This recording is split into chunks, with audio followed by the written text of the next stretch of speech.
All right. Welcome. Welcome, everyone, to our 11th session of Dreamscape, or Dungeons and Dreamscapes, as it's known over in Callie's chat. And, yeah, for, two inspirations, I would like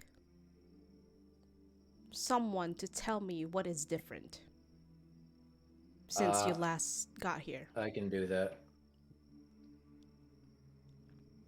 I can. Flowers. Do it up, Oscar. Yeah, it's the you added more plants. Oh, yeah. I sure did.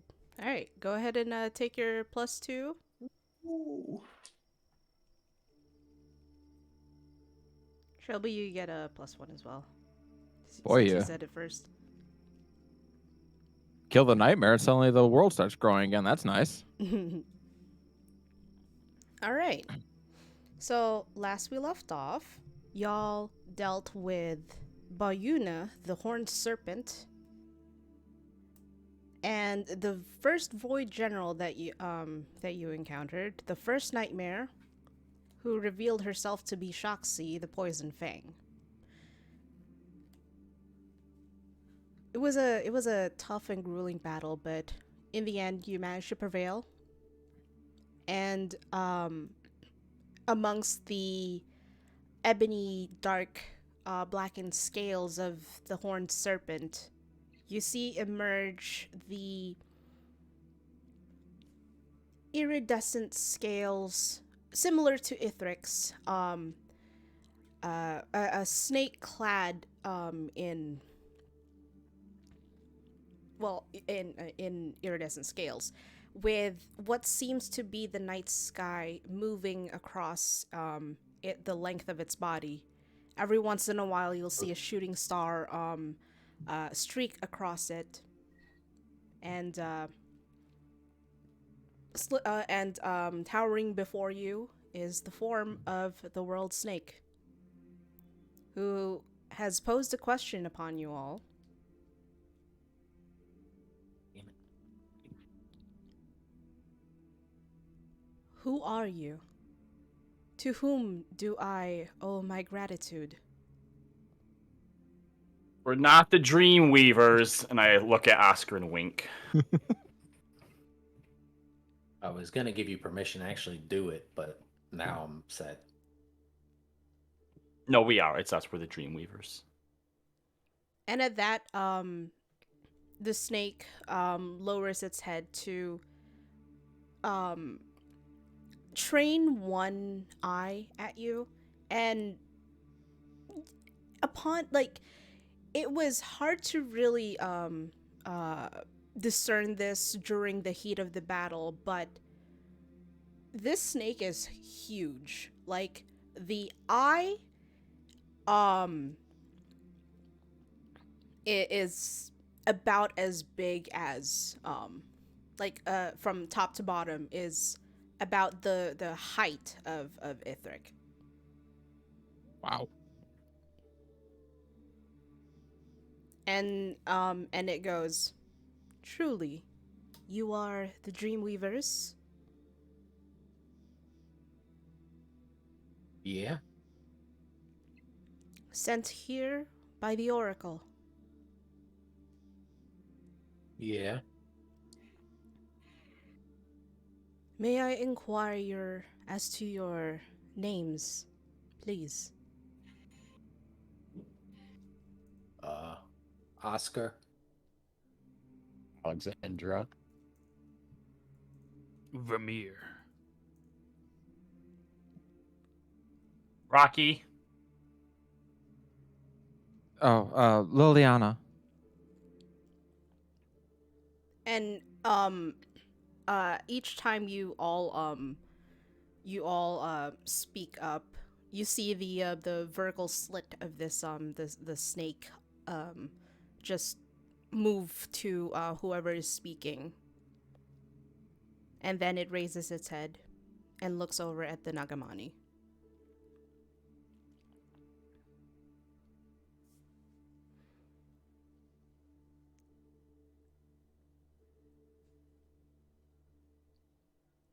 Alexandra, Oscar, Liliana, Vimir, and Rocky.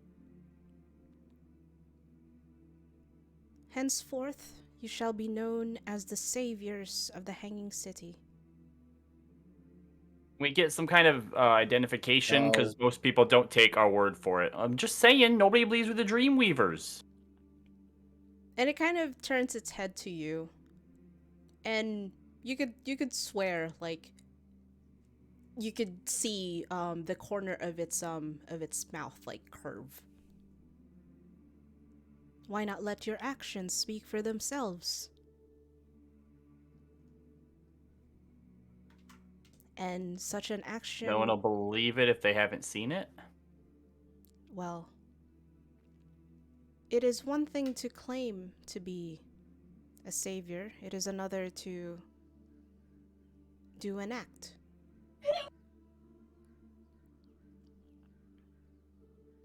And to my keeper, and to this Ithric steps up. You have done admirably. And Ithric just kind of like looks up at it and then shakes their head. No, I couldn't have accomplished this without the Dreamweavers and the Ivy League. And Jormungandr turns its gaze to Lesim and Philia. To my knowledge, are there not three? Yeah, they're just the IV League. One of them died. Hmm. The rule of three must be obeyed. And at that, Jormungandr coils around the Nagamani and kind of like flicks a tail at this spot, and you see the flowers that have started blooming there grow and grow and grow into an immense size. And one of them opens up and reveals within it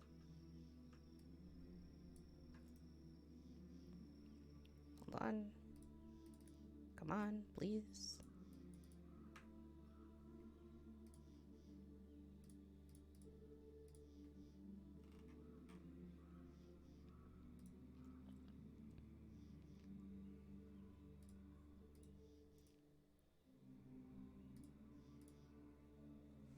A familiar face, asleep within the petals.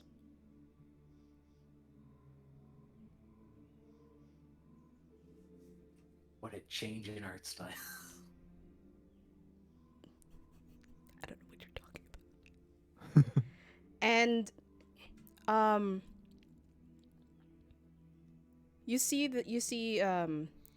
Hilda stir, then stretch, and then look upon you and smile. Oh, good morning. Well, that's a neat trick. How was your nap?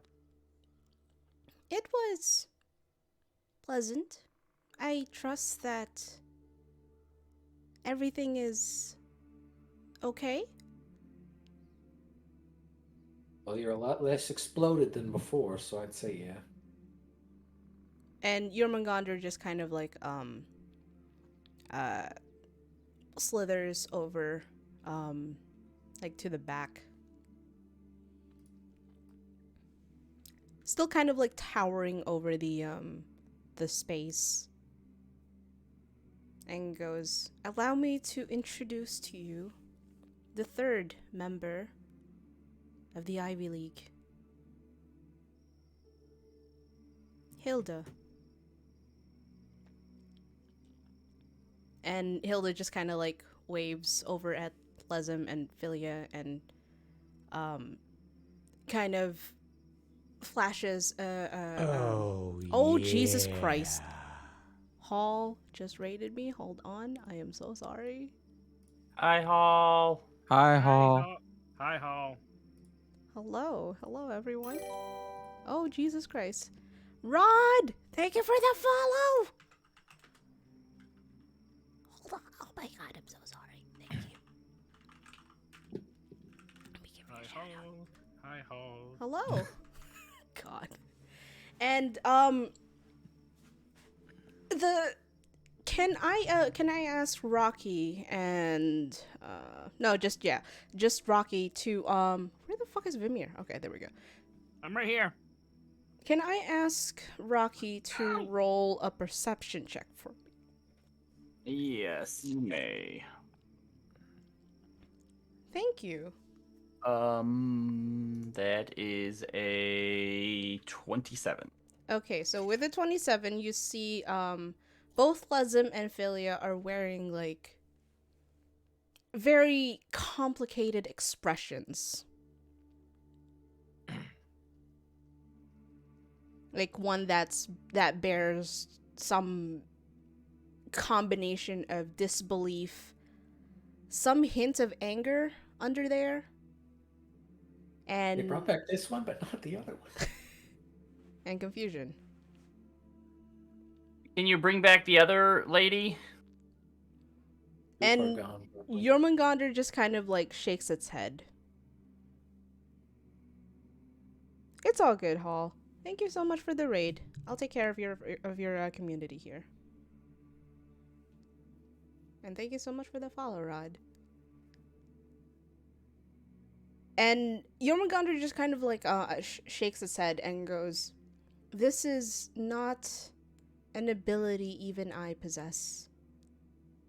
And Hilda just kind of like raises a hand and goes, "Yeah, it's kind of complicated, to say the least. But if you'd be willing to, Jormungandr and I will try to answer any questions you might have. I imagine that you might have a lot." We are not doing a giveaway. What the fuck? Hold on. Timer. Go. Sorry about that. Okay. How long had that nightmare been here? And Hilda just kind of like has a thoughtful look and goes, give or take maybe since the 1 month maybe?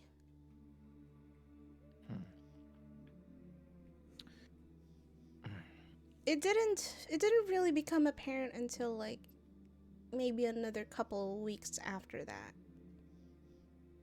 I don't When know the what teleporter emboldened stopped it. working? Yes. Which kind of was concerning, but there wasn't much I could really do about it.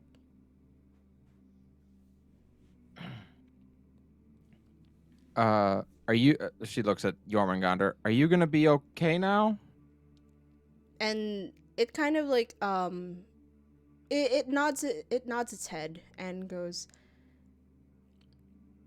"Your influence here is a lot greater than you may initially realize. I don't know what the Oracle has told you, but your power is the only thing in this realm that can combat the effects of the abyss."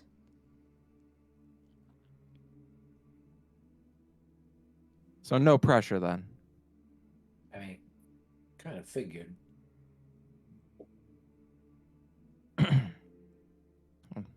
Someone else has questions they can ask. So, Hilda, what are you? Because obviously you and them are acquainted, and normal people don't get exploded and then not exploded. Well, no. What? And she kind of seems to be hesitating.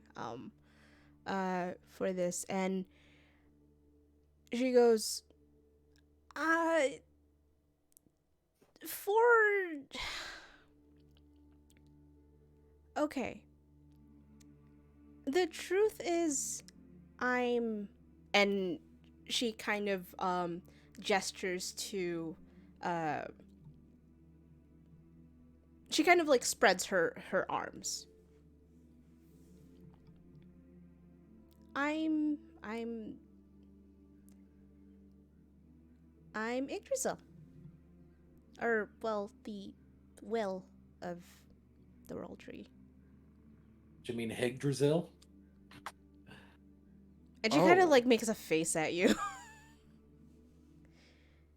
Uh, So you are like, so all this around us that is your influence? No, it's more. It's to be precise. I am a personification of the tree.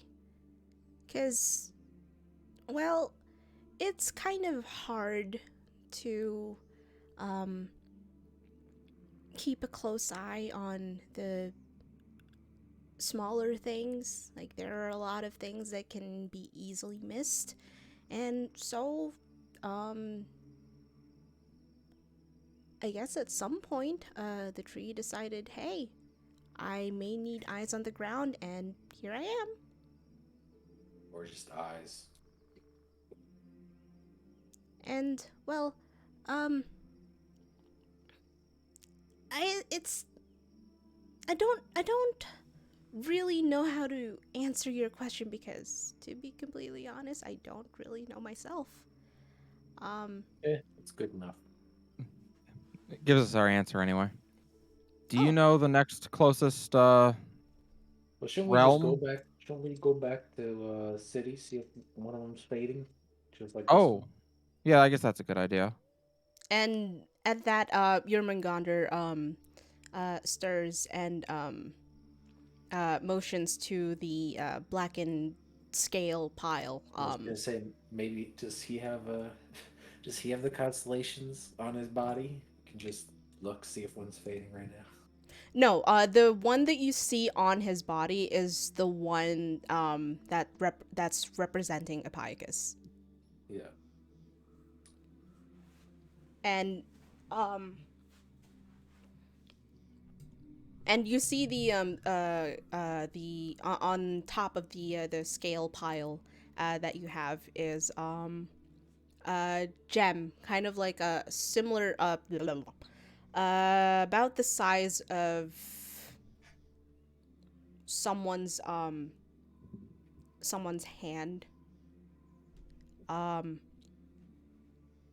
Not of the shape of someone's hand, but like it can fit in your hand. And it seems to be emitting the same green glowing pulse that the gem in the center is doing. I assume we gotta bring this back. If another has been produced here, then yes, it is imperative that you return that to the pillar that bears my symbol. And they Oh. kind of like gesture to uh their general length. Yeah.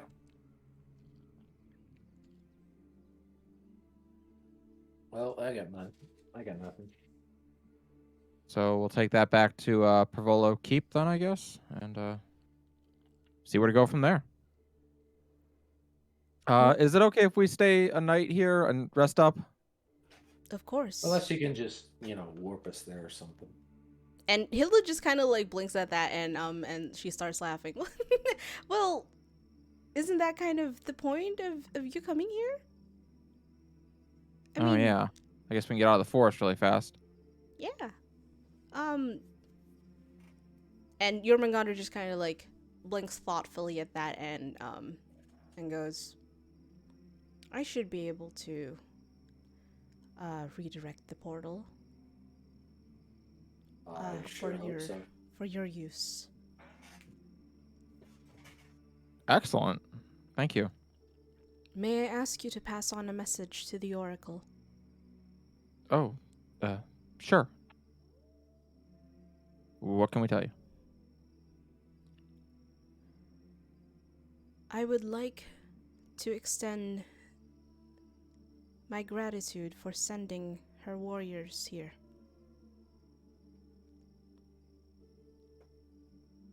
Had it not been for your timely arrival, the forever forest would have fallen.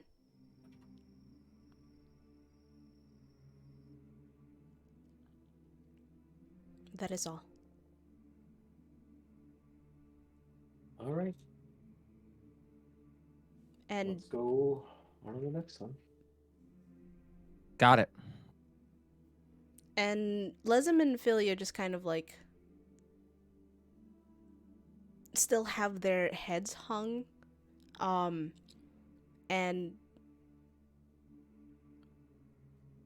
when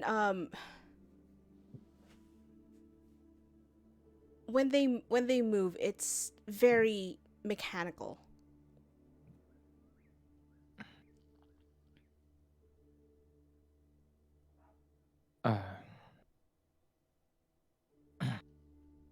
Liliana will glance at them. I'm sorry about your friend.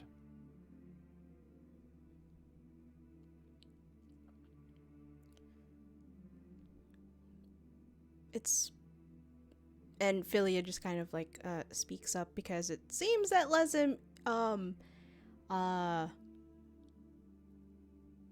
can't really say anything. Like, you see his lower lip is trembling. And Philia just kind of like goes, no, it's... I can't really say it's fine. But it could have been so much worse.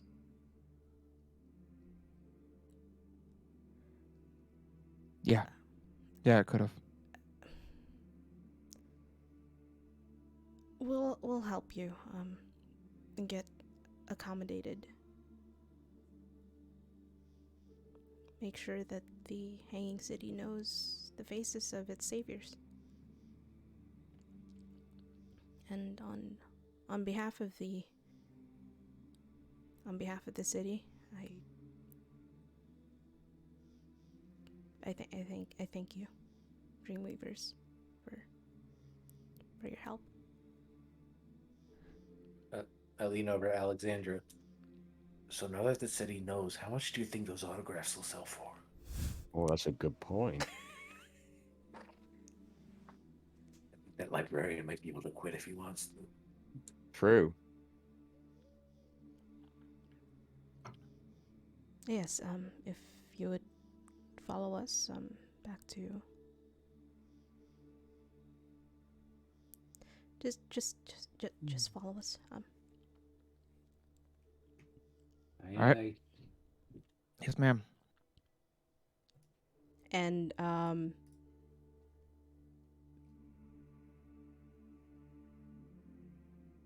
yeah, so is there anything else that any of you would like to ask either Hilda or Jormungandr? Nah.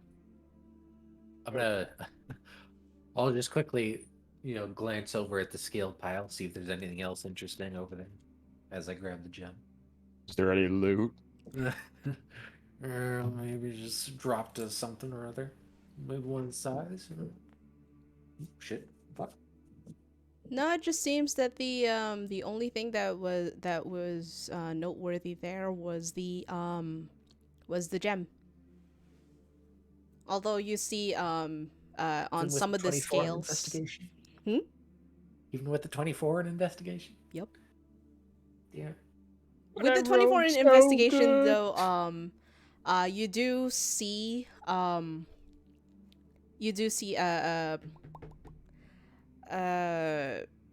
of the scales have cracks, and you see the same gold seeping through those, just kind of like start to leave those cracks. And Lily, sorry, go ahead. I say Liliana will walk over to Hilda and just say to her, "I'm glad you're unharmed. Thank you for the kindness you showed us when we came here." It's the least I could do. Well, it was very welcome nonetheless. Well, whenever you get the chance to visit, please do. I'll hopefully be working with Tay, help him get back up on his feet. Maybe open a larger location so that everyone doesn't have to starve waiting in line. Or I could offer my cupcakes. That's true. We I could thought they do- were very good. Oh, thank you. I'm really glad that you ended up liking them. Took me a couple of centuries to even get anything edible out, but you know. Damn, centuries. It's kind of big. She's good now, but damn, she's a bad cook. Liliana glances over like, Centuries to make something Just a good. pile of sludge for like the first decade. Liliana glances over. She's like, in real life, she's like 25. She's like, I can't even comprehend that much time, so I'm good. And I can, you whippersnappers. Oscar, I would like you to roll a perception check for me.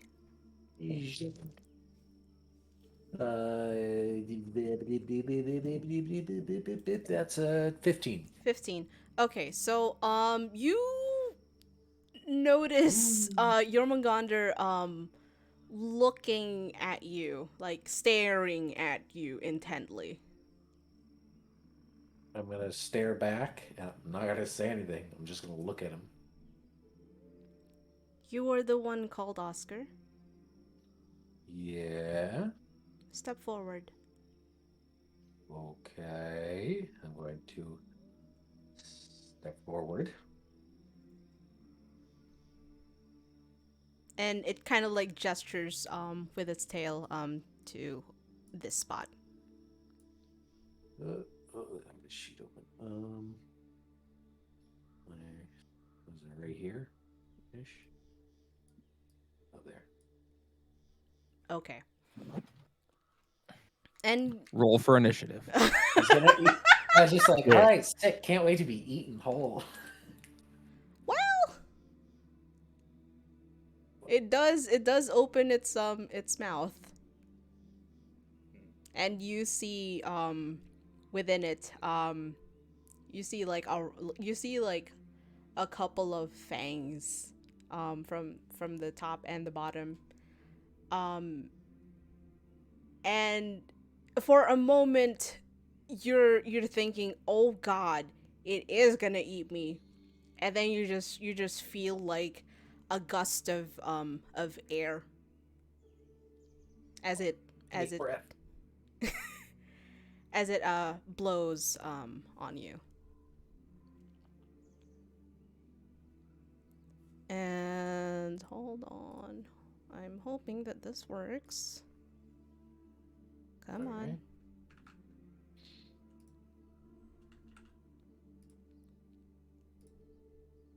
Gamena, sorry, hold on.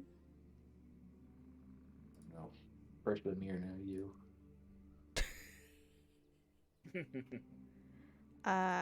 Boop. Okay. View. Okay. And you feel something some sort of energy flow into you. And here you go. Ooh.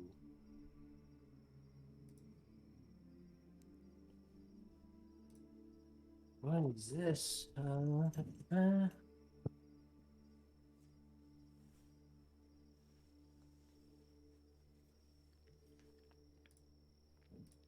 Damn, that's a lot of stuff.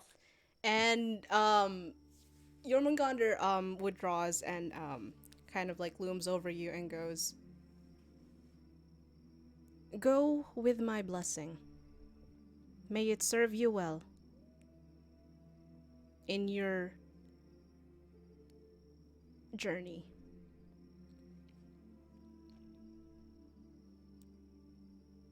Thank you very much. All right, and if you would like to share that with the rest of the party, you're more than free to do so. Oh boy. I get a Just lot so of you stuff. know, you're just showing Discord on stream. Oh, shit.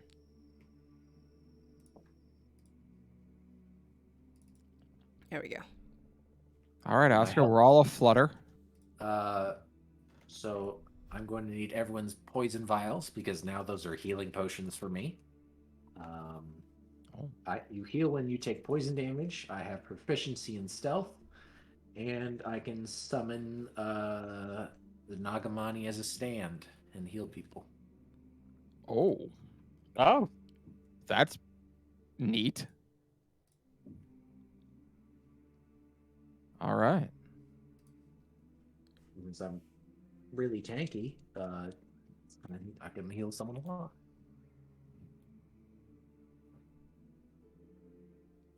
You meet the prerequisite for that, right? Yes. Okay, I had to make sure. All right. And with that out of the way, does anyone else have anything they wanna do or say? I'm good. Okay, 'cause if not, we are returning to one of the inn rooms. If I can remember where it is. There it is. Okay. Well, let me bring over.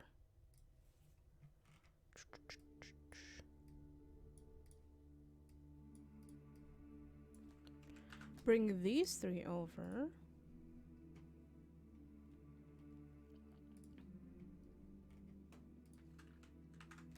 Fuck.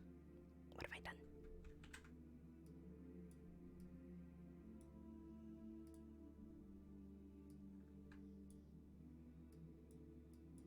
Okay.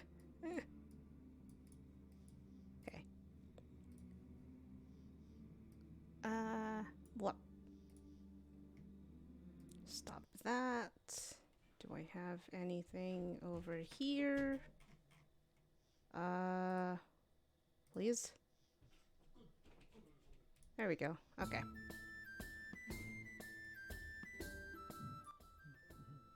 Alright. Okay, so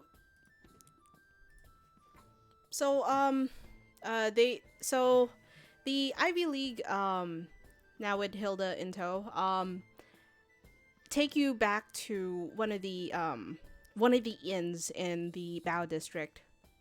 Albeit this one is like a little nicer, compared to the ones that you were initially sequestered in. And on the way over,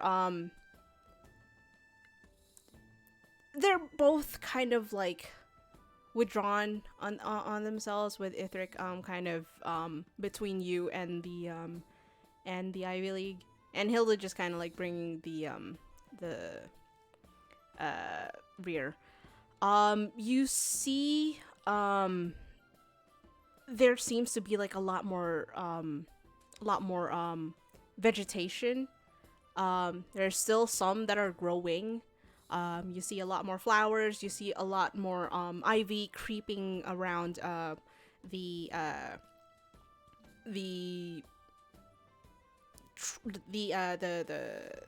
trunks, the branches that that people trod on, and you also see the pool, not the waterfall, now have a sort of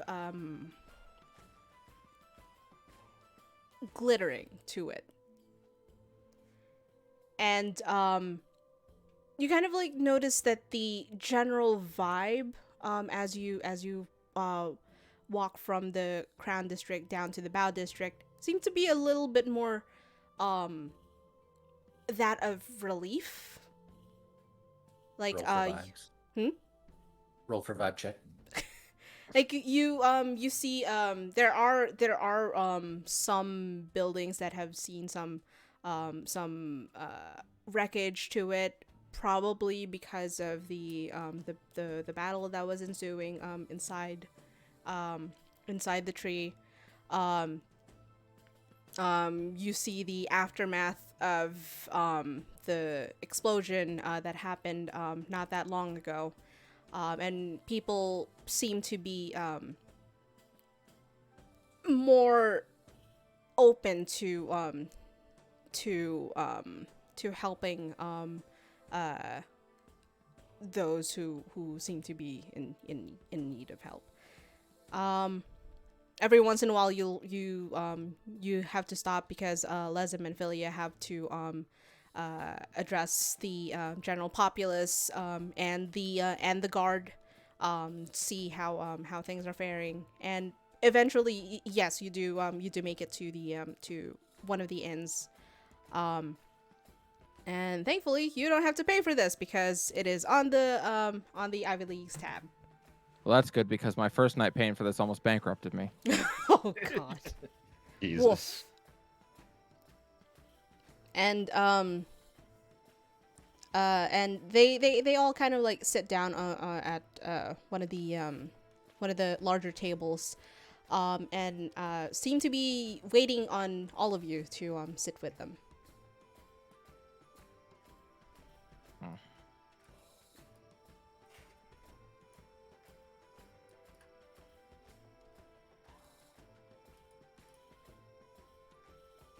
Are there enough chairs for everybody? Oh, there will. In theory. In theory, yeah. Yeah, just enough. If you put not at the end of the table.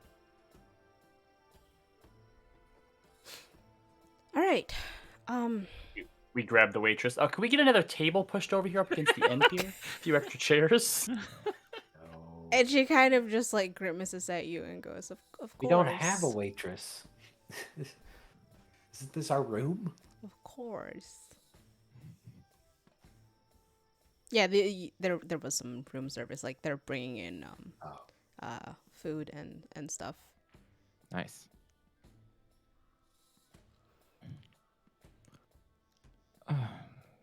Well, Liliana seems a little bit distracted, still trying to try and figure out what she missed in her all her lapsed time. She's like, so what will happen to the city now? You'll rebuild?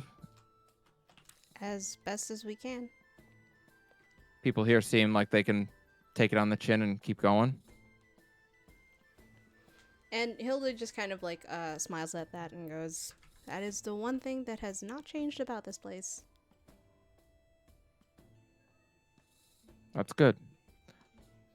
I suspect some of the other places that we find will not be so, Accommodating? Yes. That's a word for it. Well, thankfully, this wasn't the worst it could have gotten. I hear some places full out. We straight up just don't know what's happening there. A couple of months ago, everything went dark. Not dark as in like physically dark, but information stopped flowing in several places, and we feared that it would happen here, and yeah. Which do you know which realm stopped talking or stopped communicating first? Not at first. And she kind of like thinks on it for a bit and goes, well, the Ashayan city comes to mind. That place is bright and lively and well, it's home to superheroes. Whatever that means. Excuse me? Superheroes. At least that's what they call themselves. Liliana kind of looks to the rest of the group. We all know what superheroes are, right? Like we're good with that. No, I've never heard of them. They like to dress up in bright colors, and Oh, way.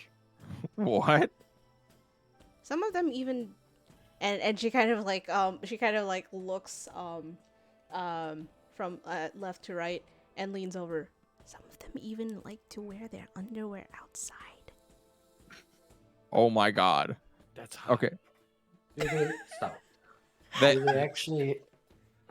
Do they actually exhibit any extraordinary abilities, or are they just normal and not very super? No, they I mean, some of them fly. I've seen sometimes when we do have trouble here, one of them does quite literally fly in, but we try not to encourage it because the amount of destruction that they leave behind is, well, we much prefer dealing with it ourselves if we can help it. But yeah, they do have abilities. okay, so we're totally going there next, right? No, and I'll tell you why later. Okay. No fun allowed. I don't know how they managed to keep flying in. I mean, I guess they could fly over the Forever Forest, but I guess I've never really thought of that. And Ithric just kind of like coughs and goes, they could go into the portal. And Hilda just goes, "Oh, yeah, no, that makes sense." Hilda's a stupid bitch. She's no Yasuhiro, okay? I'll presume you said that in Japanese. Was that Lexi or was that? Oh, Trilby? that was me. Okay. Oh, you're really concerned. That was.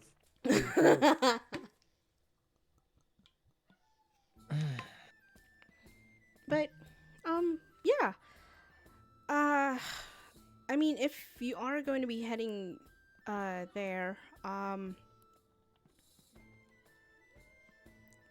I'd advise against, entertaining,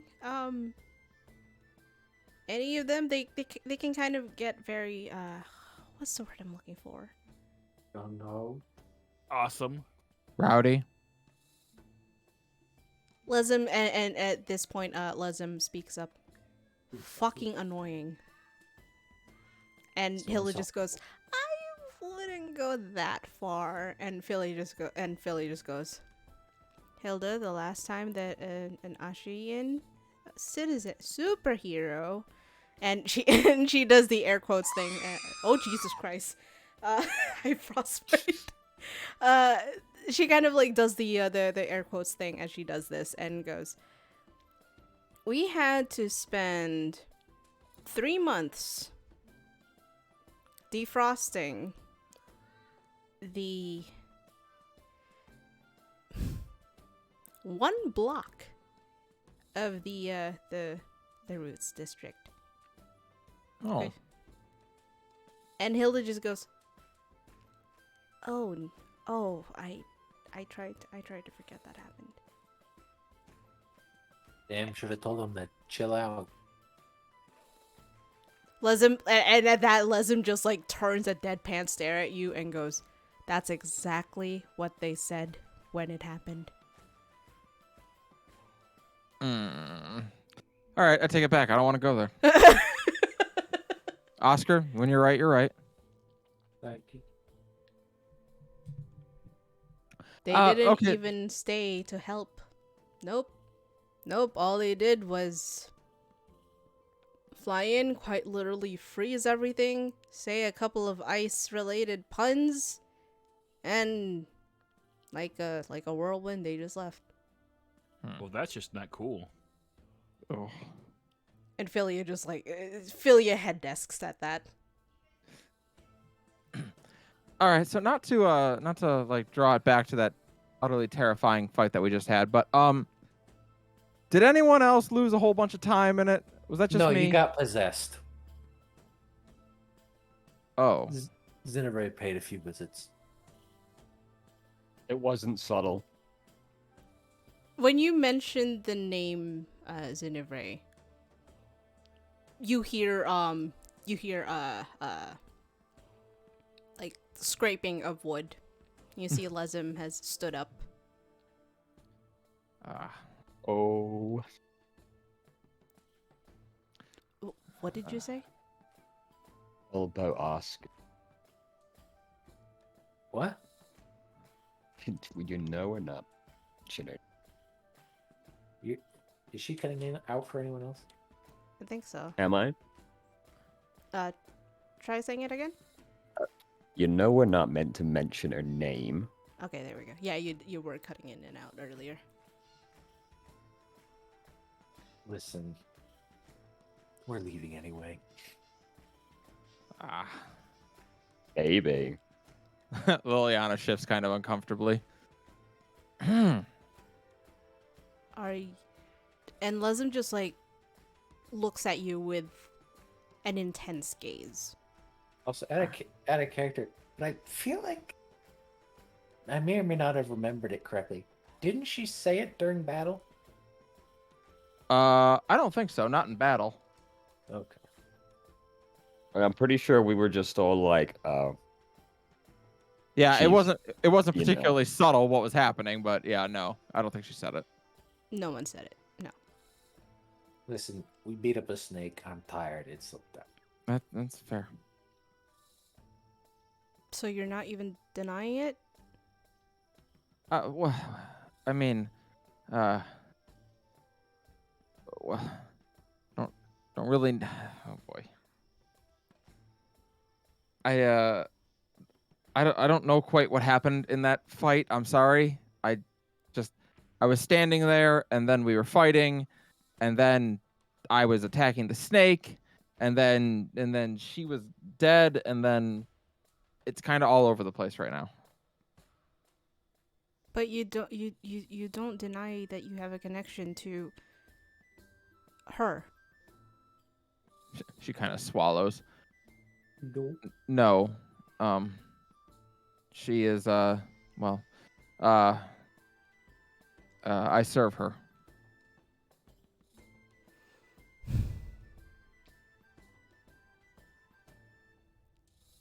And at that point, Philia has stood up as well. Oh boy. In deference to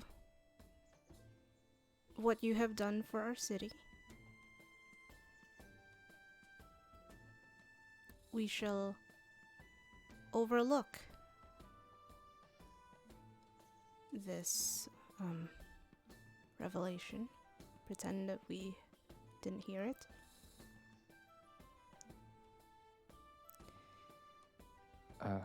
Yeah. Doesn't seem to be a popular name. No. I lost my mother to one who glorified her name.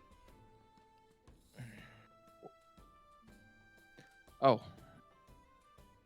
I apologize. It's more of a recent thing. Given the nature of this,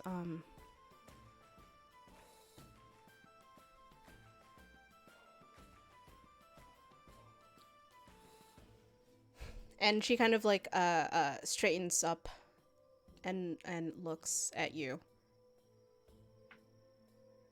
You will be allowed to leave, but if for any reason you deem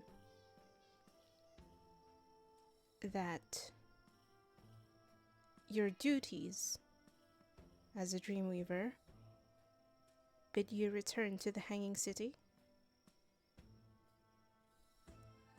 you will be closely monitored and escorted wherever you go.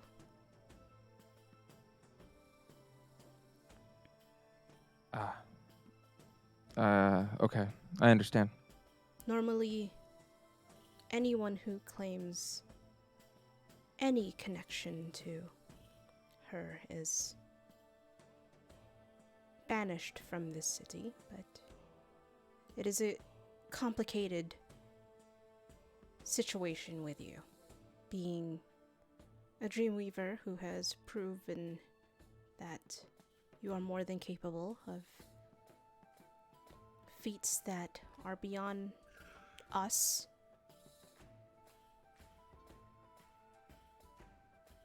And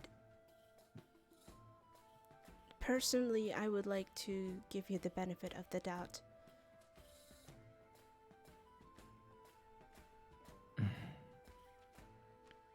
Just trying to do what was asked of me. And at that point, Lesm nods over to you and looks over at the rest of you and goes, well, we have a long day ahead. I imagine that you all are tired as well. Yeah, Liliana's gonna stand and excuse herself from the table and go lay down.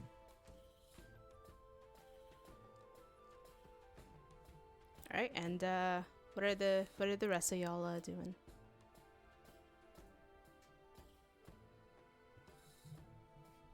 I get out Rocky's my gonna trombone follow. and just go whop whop whop. Oh my god. Rocky's gonna follow Lily towards her room. I'm gonna stay around for long enough as seems polite, and then I'm gonna leave. All right. Knock on the door. She turns and just opens it again. Oh. Thought I was gonna be under watch. Hi, Rocky. Hi. How are you? Can I talk to you? She nods after a moment. Yeah, come on in. Okay, go and I shut the door behind me.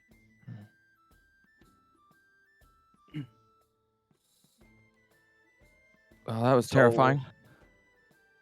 Well, yeah, there's been a lot of scary stuff since we came here.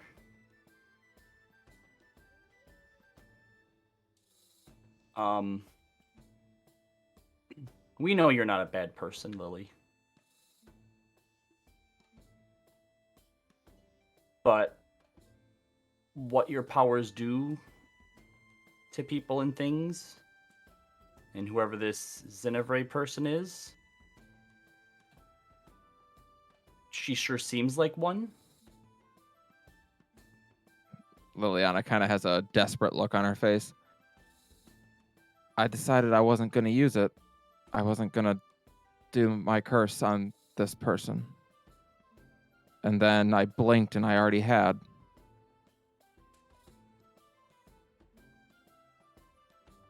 You notice her hand shaking a little bit. I'm not sure why you went through an extra step before coming here. I don't know if there's a way to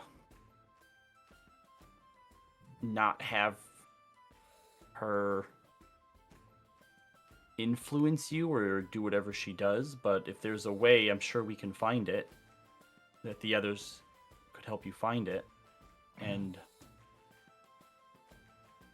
you know, I don't look like this in the real world. And I can't punch trees or like heal people with tattoos. So if you're afraid that trying to get away from her is going to take away what's been given to you here, I don't think it will. She kind of actually offers a half smile at that.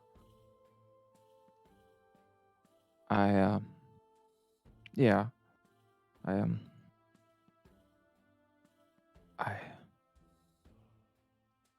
in so many ways, this place is a dream come true, you know. But I don't want to hurt people. You know, she said it was my choice that I could make right for people who do wrong.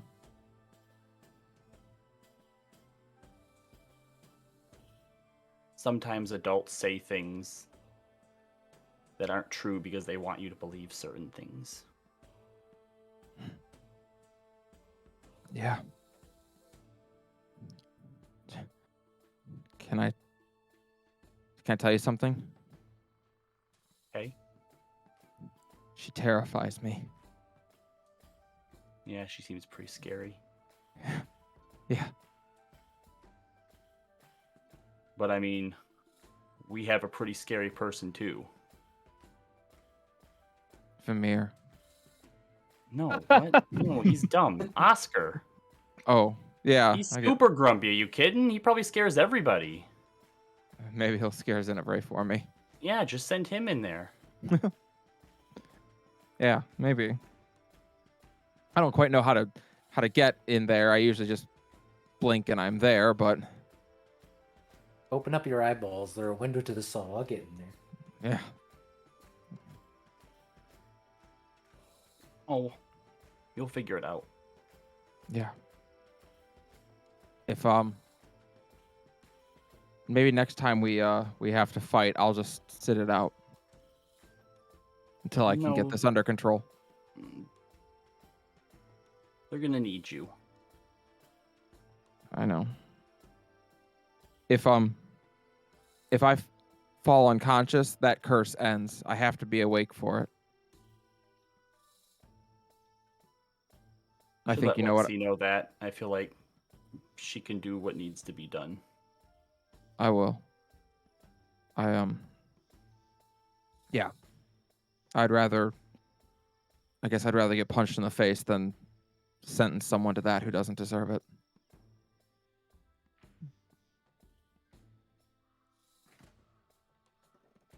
Rocky reaches into his bag and takes out his bag of tricks, which you recognize as what he pulls his animals out of.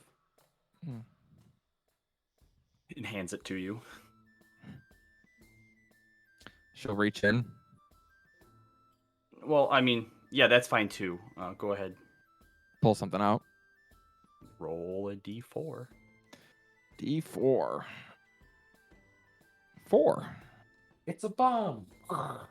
It's a goat. She pulls. Reach into my bag of tricks. Oh, a goat. She pulls a whole ass goat out. Well, it's a flump, but when it hits the A flump, ground, yeah. it turns into a goat. She It smiles. is much funnier to imagine pulling out a whole ass goat. Just an entire goat. Yeah. You can name that one Chocolate if you want to. All right. Chocolate. It's not even like brown or anything. It's like gray. Yeah, it's a gray goat. Yeah, for sure. God Just like damn a it! bit- I have to keep track of these names too. Just a gray billy goat named Chocolate. He puts the bag in your hands. You hold on to that for me, though. Thank you, Rocky. I'm gonna try and sleep a bit and figure this out. Can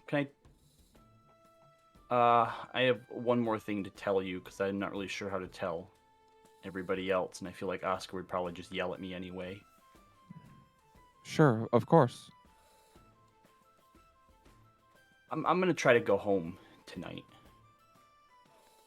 I'm gonna try to wake up from all this. She nods and kind of approaches. What's waiting for you home? My mom is. And after fighting that snake thing today and seeing what happens to Dreamweavers who don't make it, I can't leave her alone. She pulls Rocky into a hug.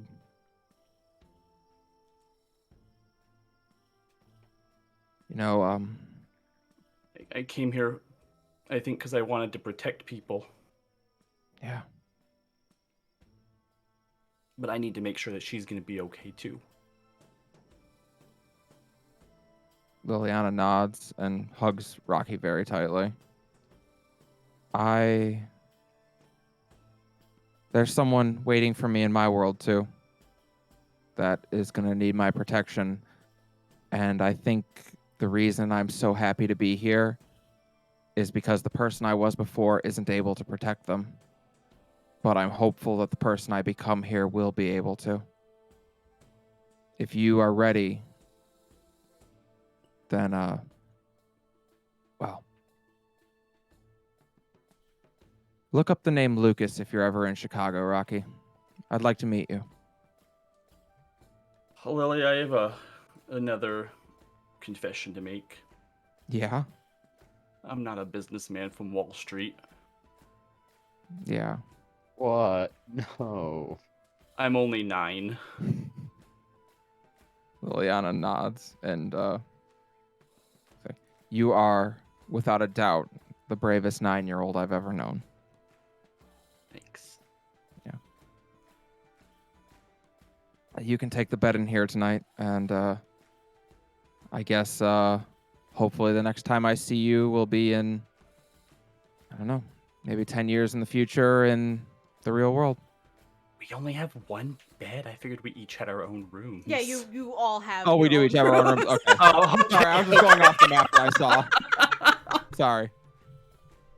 No, the fucking Ivy League like pulled out all the stops One for bed y'all. per Hell one yeah. bed for all of you. Well, this room has like a whole bunch of like hammocks in it, so I was like, everyone else can sleep in the hammocks. I get the bed. No. Everyone gets like. All right, their own, everybody, squeeze in. Squeezing real tight. Y'all get your own like penthouse suite type of deal. Liliana Okay. nods. Wow. Thank you, Rocky, for everything. Bye, Lily. Bye, Rocky. And he goes to his room. All right. Anyone else want to do anything before heading off to bed? Yeah, I'm good. Vamir, Oscar. No. No. Nothing you want to ask Hilda or Ithric or each other? Nah, I'm good. All right. So you all go back to your respective rooms and take a bit to kind of think about everything that happened today. And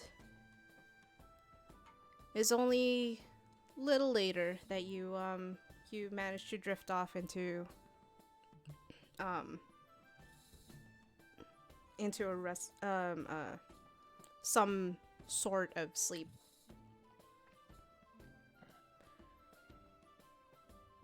Liliana, when you awaken, or not awaken, but when you open your eyes, you feel a rumbling under you. Under the bed? No, it's in like it's like you're sitting Oh. and it takes a moment for you to register that you are in a car. Oh. And on the driver's side, is a redhead. One that you recognize. Oh boy. That time again. It's that time again, yep. Jade? And the redhead looks over to you. And you see familiar half-rimmed glasses. And she kind of like smiles over at you and goes, "Yeah, that's you."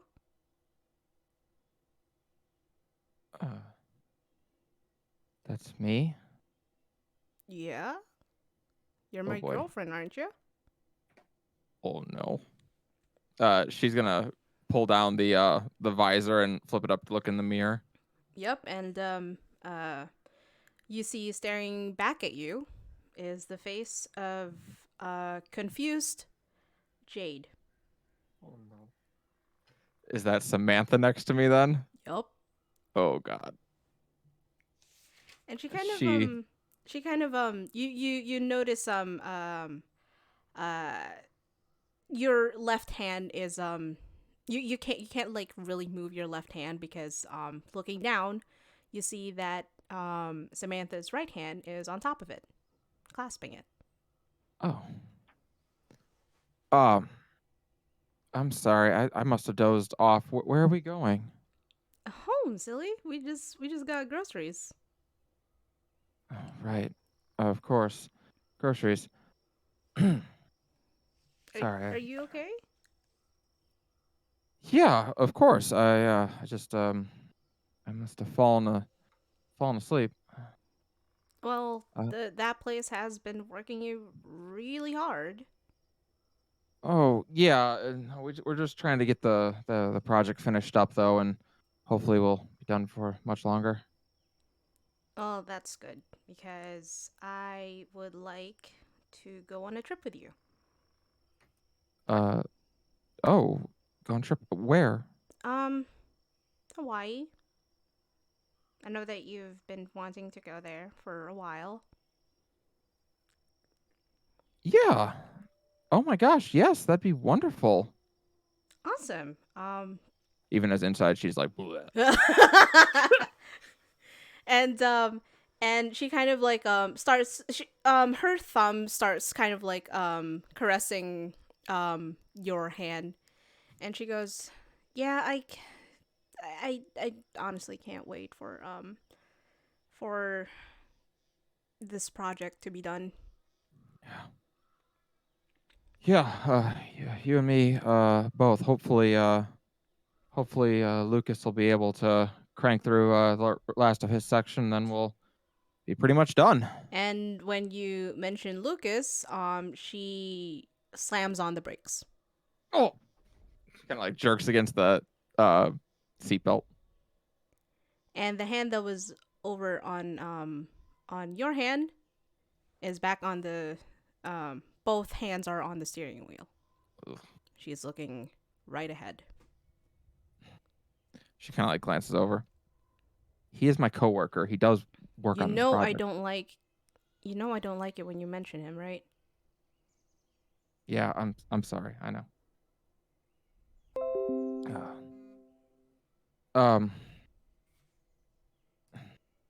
So why'd you bring him up?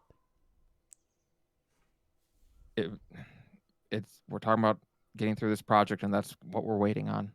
And out of all of your coworkers, you choose him? He's the lead on the development, so yeah. So? Listen, I'm sorry. She just kind of like quietly looks out the window. She looks over. Does the name Paige mean anything to you? What? No. No. Why? Who is that? Another coworker of yours? It's just it's a name I've had in my head for a minute, and I can't think of why. You've been thinking of other people? Just the name. Another woman? Well, just Do I the know her? name. I don't think I know her. Sorry. And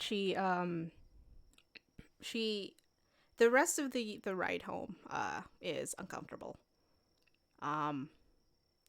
Radio isn't on.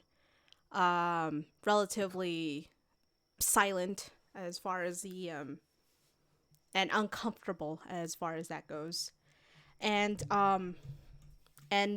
you notice the um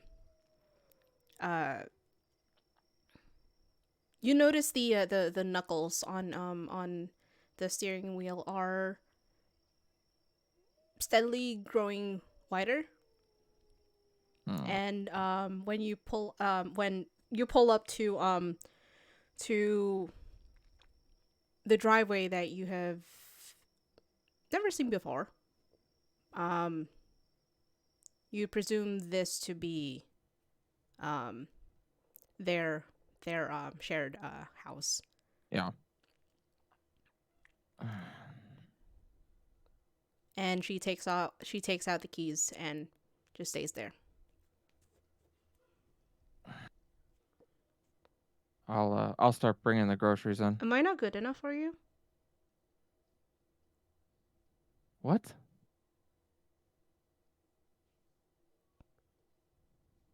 Is that why?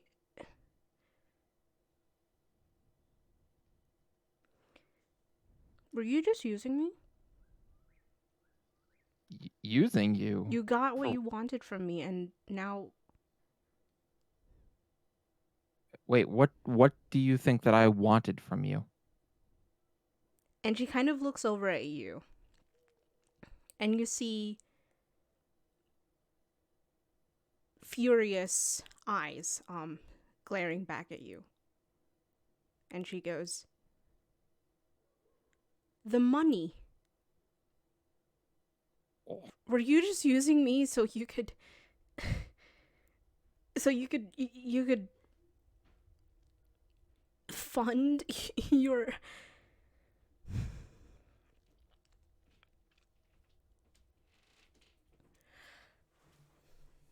She looks very confused.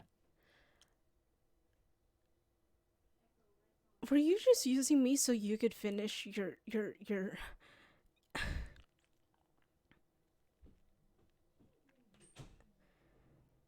conversion? Your surgery? Was that all I was to you?" She looks offended as hell. What? She actually clears her voice to get her feminine voice back in line for a moment. How? No, how dare you? How dare I? How dare you? You're claiming that oh, I have to talk to Lucas about this thing. Oh, I have to talk to Lucas about that thing. Is he the only person in that team, in that company that you talk to? And now there's this page person? I talked to Lucas because he's my friend. Why would you want to be friends with that loser? Nothing. He isn't a loser. He is absolutely a loser.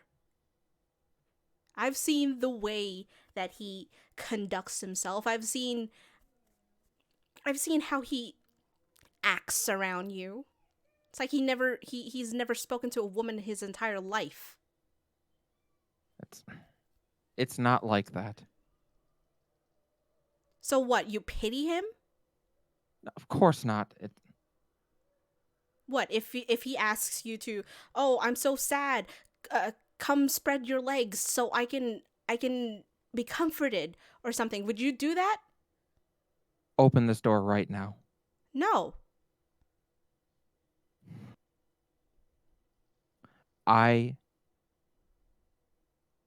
He's not a loser.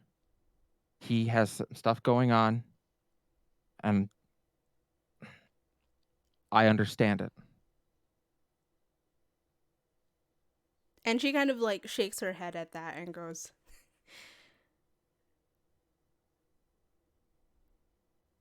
"I can't believe you." You've never been like this. Not until you met him. And now what? You've met someone who you're done with me, so now you're moving on with him? Is that what's this is gonna be like? He doesn't. For a moment, Liliana, through Jade's eyes, looks at this woman and sees Zinevray, and a lot of anger from the day rushes back into her. He doesn't treat me like a tool. He doesn't treat me like garbage.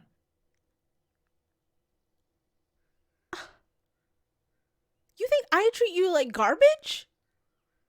Yes, you Bitch, do. after everything I've done for you. Everything I've sacrificed for you. I left my family to be with you. I built up this life for us.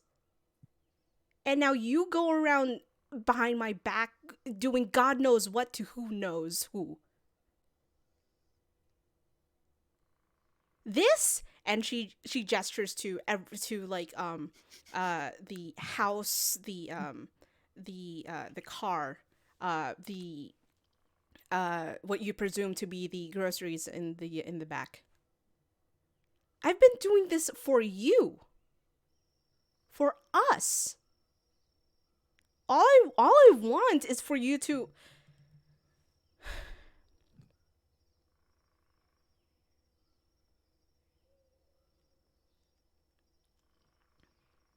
No more. No. No more. What do you mean no more?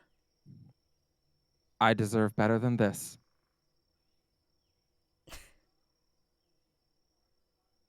So what? You're done with me?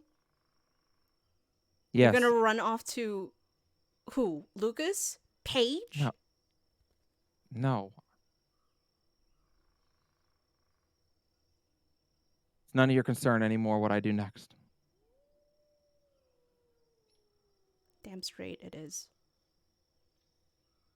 You have no idea what I've invested in our life together. You may be done, but I'm not. I'm not an investment. You are mine. And she lunges. Jeez. And fades. And you wake up staring up at the wooden ceiling. What's in the room? What's in the room? Yeah. You see like there's like a decanter on one side, some kind of like bar there. You see a glass pitcher and a glass right next to it by your bedside table. There's like a vase with fresh flowers in it.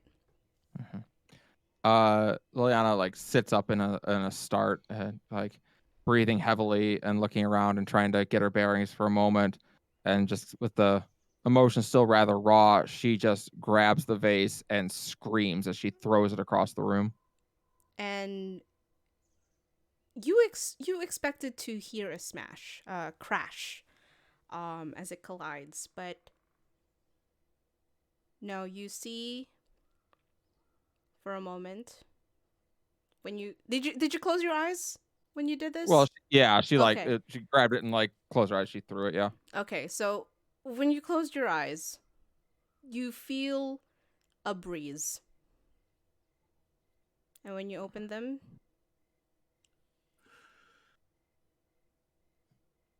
you see atop an ornate throne, Oh crap. Zinevray, with another familiar face. Yeah.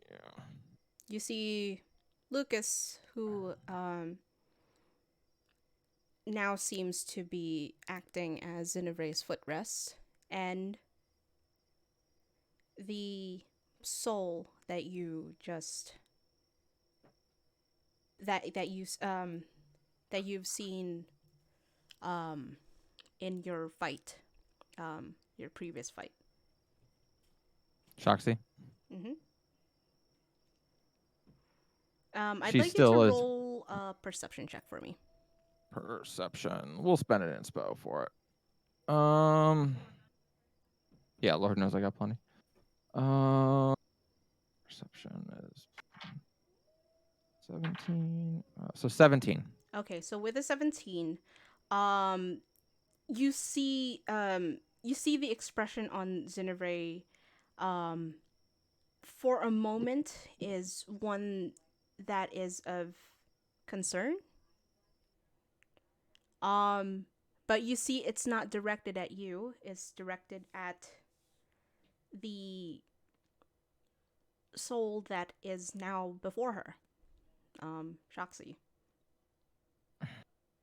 And when she notices that you're there, she snaps her fingers and rises from her seat.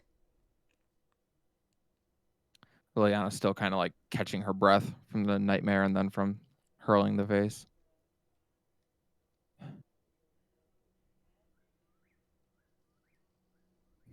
What do you have to say for yourself? You lied to me.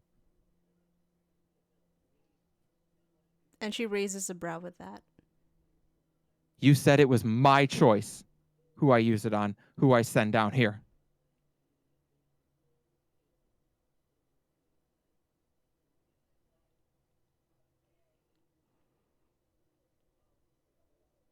I didn't lie to you, Puppet.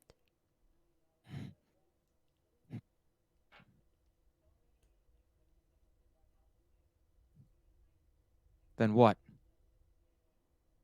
It's my choice as long as you like the choice.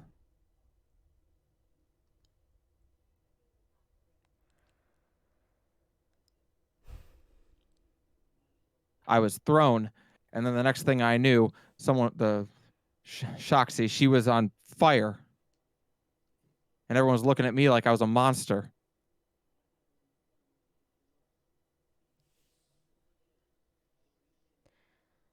I merely nudged you towards the right direction.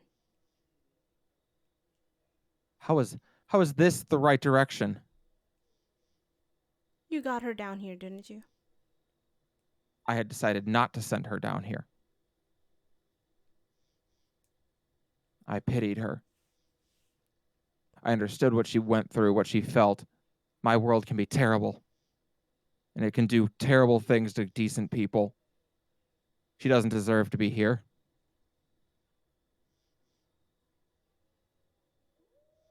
Did she not oppress a woman? Yes.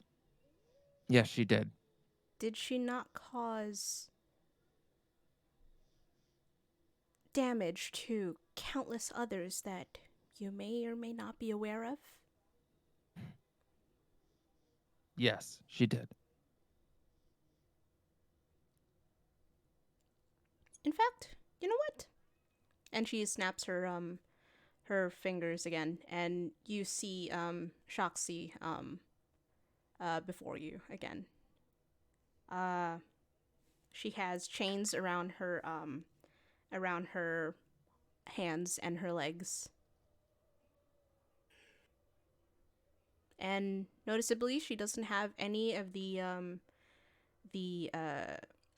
golden liquid or any of the cracks that have her that you observed during your fight. And she looks up at you. What? Go on, ask her. She looks to her. Are you okay? And what's your AC? My AC? Oh dear. Oh, Aw. Good question. I'm probably not wearing my armor, I presume, since I was in bed. So right now it is. I don't have my breastplate on. So right now it is 13. 13. Okay.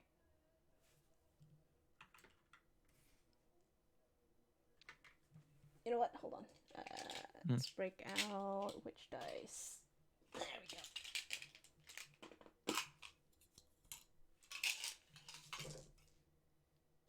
This one. Enough damage ahead of time, it just slapped Vimir out of existence. You said 13, right? 13. Okay. So with the 13,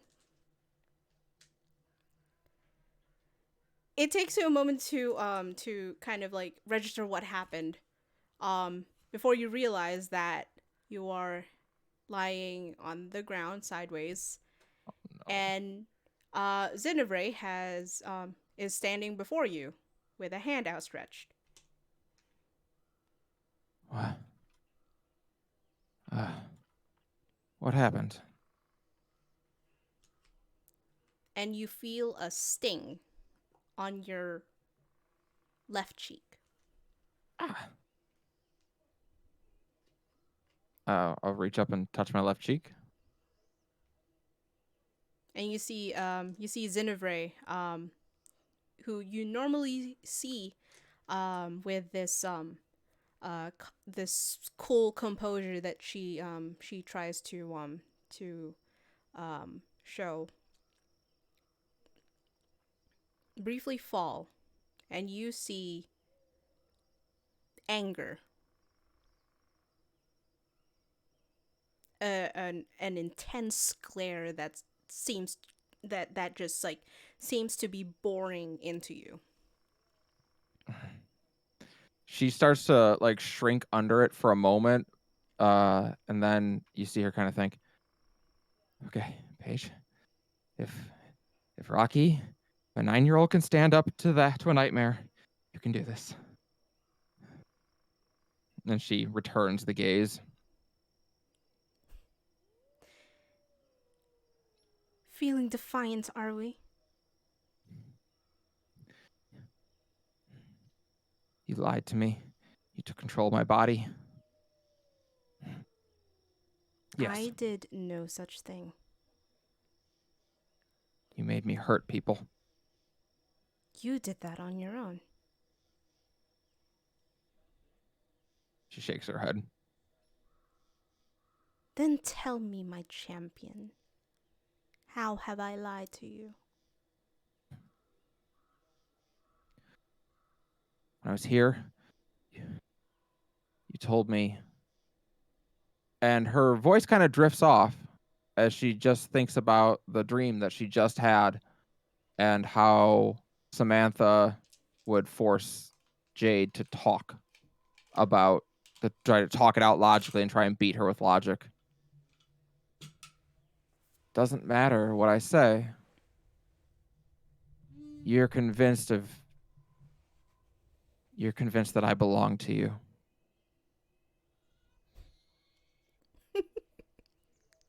I'm convinced.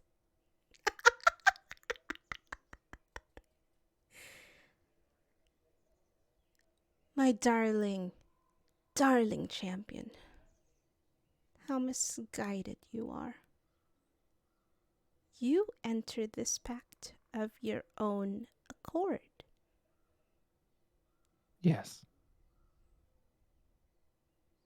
And now that you dislike certain terms that you have to enact because of your moral sensitivity, you seem to deem it worthy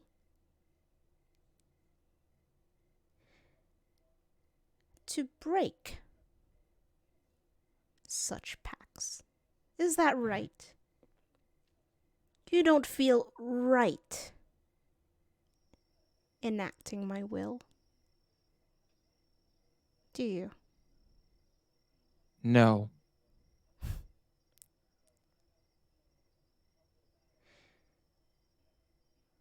Then would you like to return to being sad, pathetic Lucas?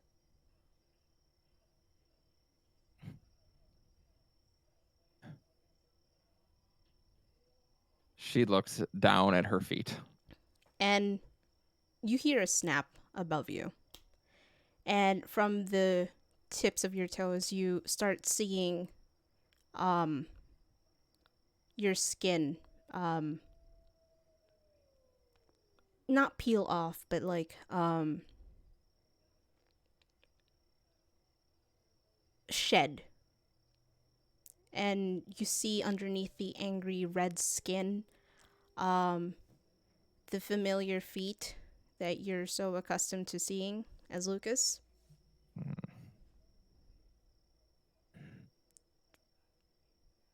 Isn't this what you wanted? You're tired of being my champion, right? You're tired of doing my bidding?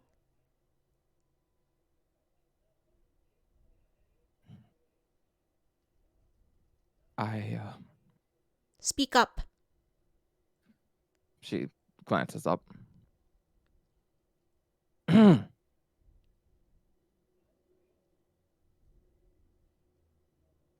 gave me the form that I wanted. I don't even know that I know I wanted it. And then I had it.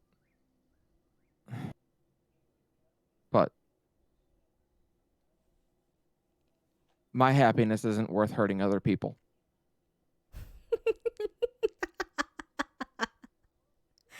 How naive you are.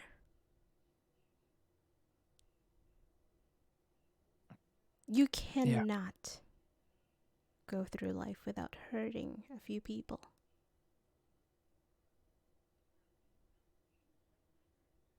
Yeah. Especially when there is something, a dream, that you would do anything for.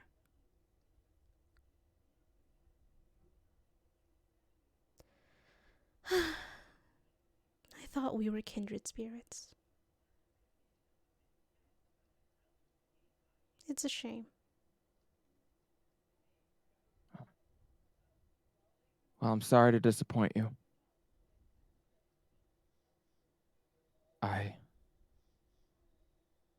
I don't serve you anymore. That is indeed a shame. And she holds out in a palm, and you see an hourglass within it appear. And I'd like you to roll another perception check for me. Ooh, nat 20 for a 21. All right, so with a nat 20, Thank you, Rosalind Dice. you see within the hourglass, trickling down on the bottom half. You see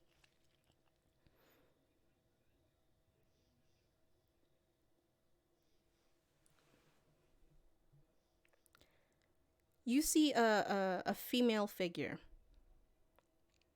with long black hair, vibrant green eyes, and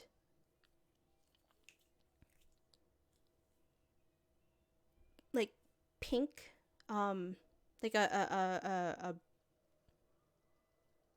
pale pink skin, and you see her banging against the glass, mouth opened in a silent scream.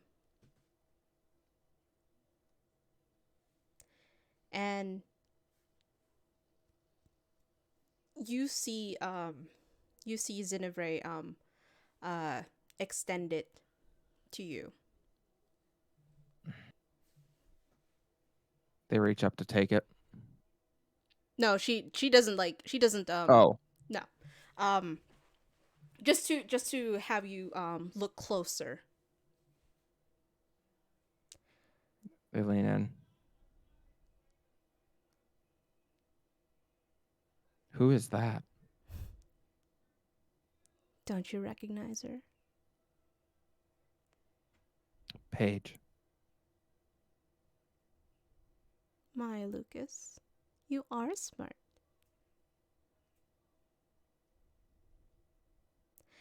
Now, suppose what would happen to Paige should you. How do you put it? How did you say it? No longer serve me?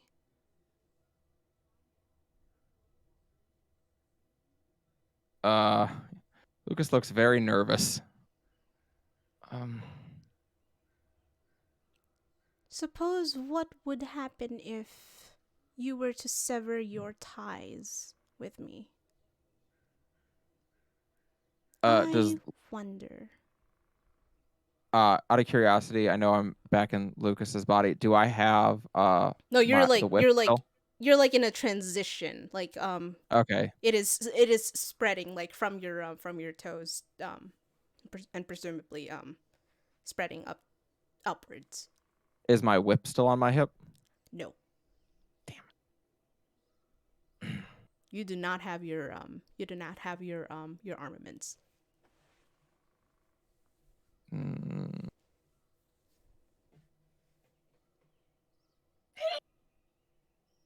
And what happens when time runs out? When the hourglass is empty? Well, that would depend on you, wouldn't it?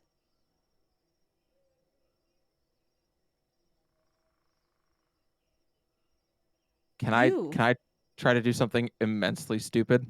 Go ahead. Oh, hell yeah. All right. She is going to Immensely stupid. That's my favorite D&D. yeah. Well, this is going to be immensely stupid. Oh, this is gonna be juicy. She is going to turn and open a dimension door. As if she's leaving. Okay. Does that have a roll? Nope. It just has you just do it. It's a 4th level spell. Okay. Can you describe how you try Yeah. to do this spell? So as we're talking, she looks down, frustrated, as though she doesn't have a real good solution. Because she doesn't have a real good solution. She has a very terrible solution in mind. Mm-hmm. But behind her, a portal begins opening up behind her as she casts her dimension door. Okay. So, funny thing about this. Wait, do you need to have hands free for this? Like, is there a somatic component for this? There is verbal, somatic, and verbal, somatic components. Okay. So, funny thing, as you as you're doing dimension door is actually just verbal according to D&D Beyond. Oh, is it? Did I Yep. get that wrong? One second. I might have gotten that wrong. Hold up. Beyond dimension door.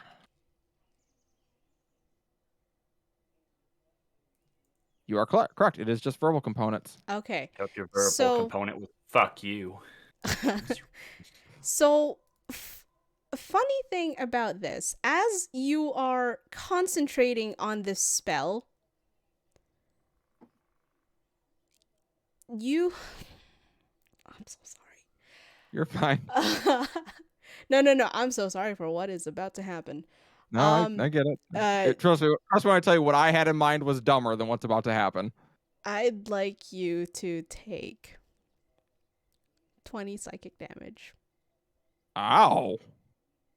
As an a splitting headache suddenly racks your head, followed by what feels like you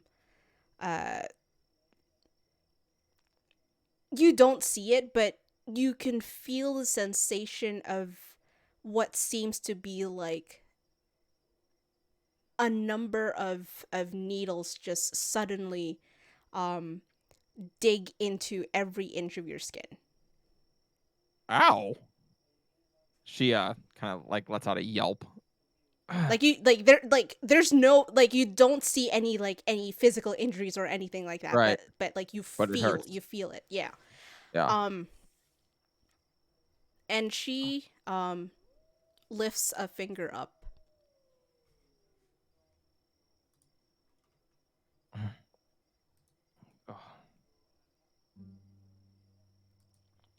Uh-oh. And you feel your body rise.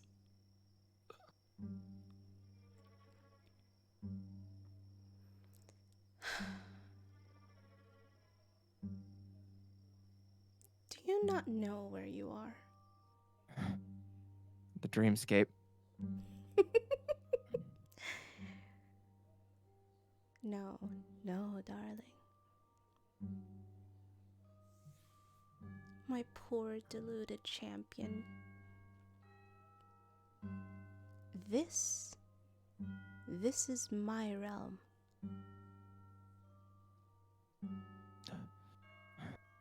And you think that you could defy me here?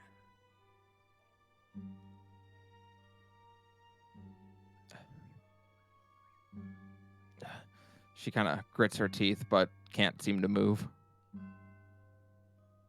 Let me ask you again. If you were to sever your ties with me as my champion, what do you think would happen to dear old Paige? You'll kill her. Kill her? Oh, Lucas, that would be a mercy.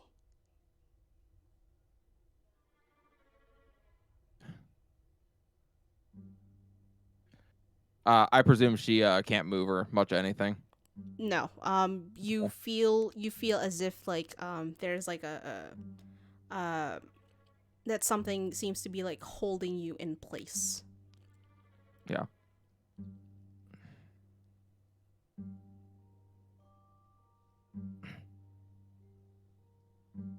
Okay. Okay, what? She starts to cry a little bit. I'll do it. You'll do what?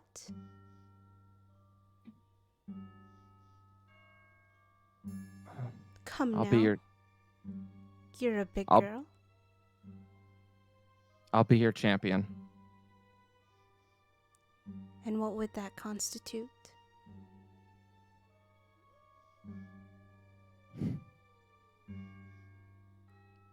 Sending you the souls of those I come across. Souls that are... And she trails off. Oppressors of women. Good girl.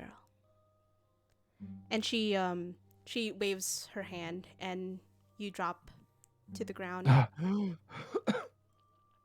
You see your the skin kind of like wrap back around and you see it like be back to being bright red.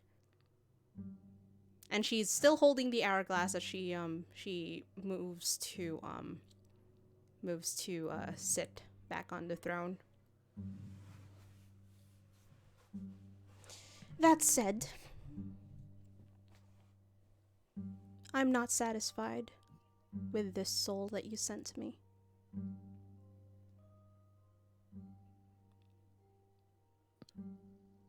Why? Because she is a servant of the Queen of the Abyss. She was, yes. No.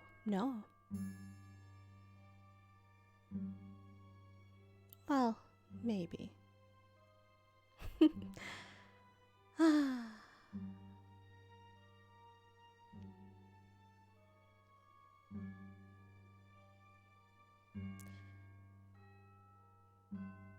She hasn't told you anything about her, has she? Just what she was like in life. No, darling. I mean the Oracle. She hasn't Oh. mentioned anything about the Queen of the Abyss, has she? No. No, she only told us that the Abyss was taking over the Dreamscape and that we had to stop it. Has it not occurred to you that an entity may be actively doing it? I believe so, yes.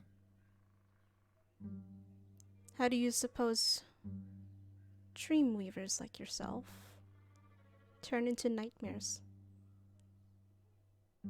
They fail. No, no, no. They don't just fail. They break. The Abyss corrupts and breaks down everything.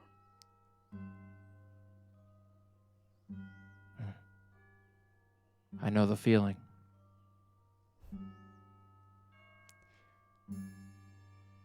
Now then, you did work very hard to attain her. So, I will let you off. Because, aren't I a generous patron? Haven't I been good to you? Haven't I given you everything it is that you wanted? Yes, my queen. Mm. She looks ill as she says it. And she kind of like smiles at that and goes, I trust the next time that we meet, there will be no more of this thoughts of defying me. Because, and she kind of like shakes the hourglass.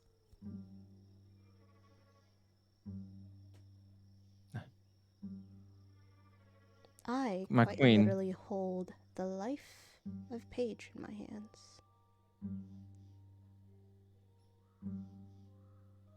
I understand. Good. Sweet dreams, Liliana. And you blink, and you hear the crash as the vase falls to the floor. Liliana just huddles up into her bed and cries. You know, That- guys, I'm starting to think that the Xenophray character isn't quite great. Hmm. No, I don't The think so. theory I've been working on, but Just a hunch. Liliana will spend the remainder of the night crying in her bed. Okay. so close. She tried. Rocky, Yes. Next you- up. when you open your eyes, what do you see? It is morning. The sun's coming up. Colt climbs out of bed, walks through an empty hallway, past a office that is open but doesn't look like anyone's been in there in months. Heads downstairs to an empty house, noticing that his mom is probably still at work, working her second shift of the night, and starts to prepare breakfast for himself and maybe her if she gets home in time. And as you rummage through the kitchen, you actually hear a car pull up in the driveway.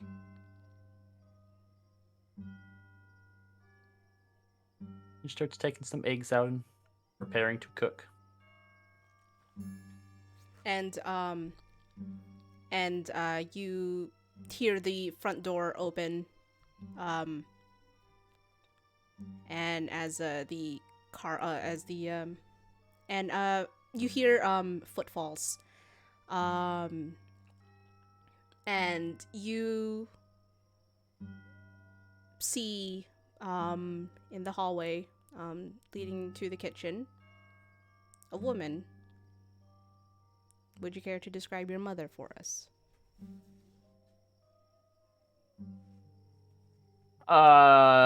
You go ahead, because I don't think I had put any sort of description down for her. Okay. Hold on. Did I do this? Don't think I did. Okay, so you see a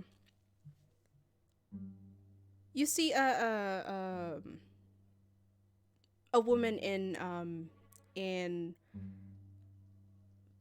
green scrubs trying to rummage through her bag. She has her hair in a bun, but it seems to have at some point just kind of like come undone.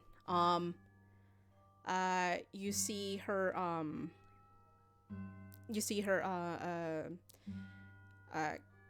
rummaging through one bag and then another and going, oh god, I can't believe I did it. Oh no. And she looks up and smells something and smells something, and she goes, oh, Cole. Oh, good morning. You can go sit down and rest. I'll have this done soon. No, it's okay.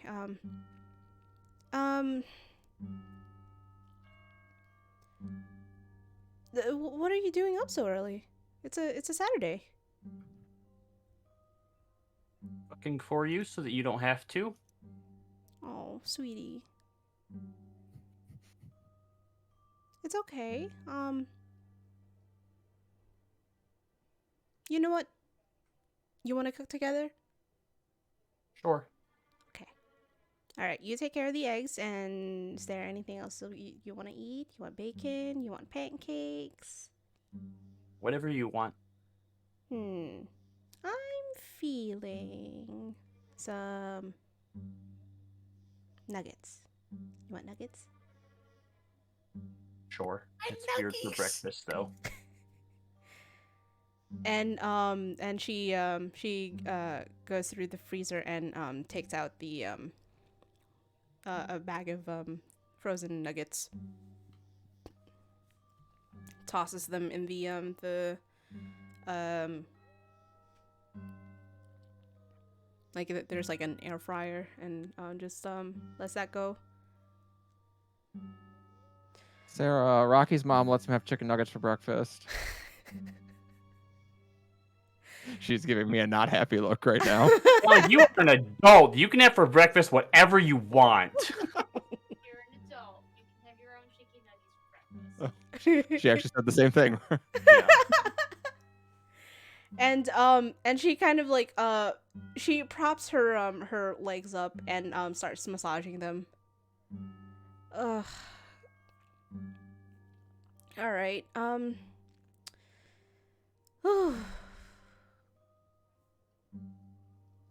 Are you feeling okay? Nods. Yeah. You sure? Nothing you're not feeling anything hurt or No, everything's fine. okay. Well, I was kind of worried. You were kind of tossing and turning before I left. I'm okay. Okay. And nothing out of the ordinary? Nothing we need to tell your doctor about? Nope. Okay. And as you're kind of like focusing on the eggs, you start hearing light snores behind you. Puppy. Do you turn around? light snores. Yeah. No, I just keep cooking. If she's fallen asleep, that's fine. Okay. And you hear the pitter patter and the sound of a loud booming bark. Comes that boy. And you see out of the corner of your eye some big shape, a big brown shape, and you hear your mom stir and go, huh? What? Oh, good morning, Rocky. And she reaches down to pet the dog. Sarah, the puppy's name is Aki. No, Rocky. Well, it's Rocky. Rocky. Sorry. I thought you said the puppy's name was Aki. I'm like, oh my god, I'm gonna die. Weeb.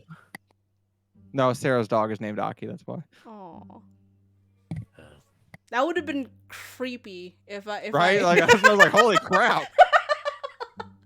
I'd have been like, well, my FBI agent told me that your dog's name is Aki, so surprise. And he kind of just goes, did Rocky eat yet? Not yet. I'll get it for him though. It's okay. I'll take him outside really quick. I assume he hasn't been let out yet. Alright, come on, boy. Come on. And she, before leaving the kitchen, she takes you into a brief but tight hug and kisses the top of your head. Let me actually change this music because I'm sitting here like, oh my god. The wrong music. It is the Creep wrong music is here. She's gonna music. go outside, walk the dog, and get hit by a truck. That's exactly what I've been thinking. Oh my god. And she just whispers, love you, Colt. Love you too, Mom. All right, Rocky.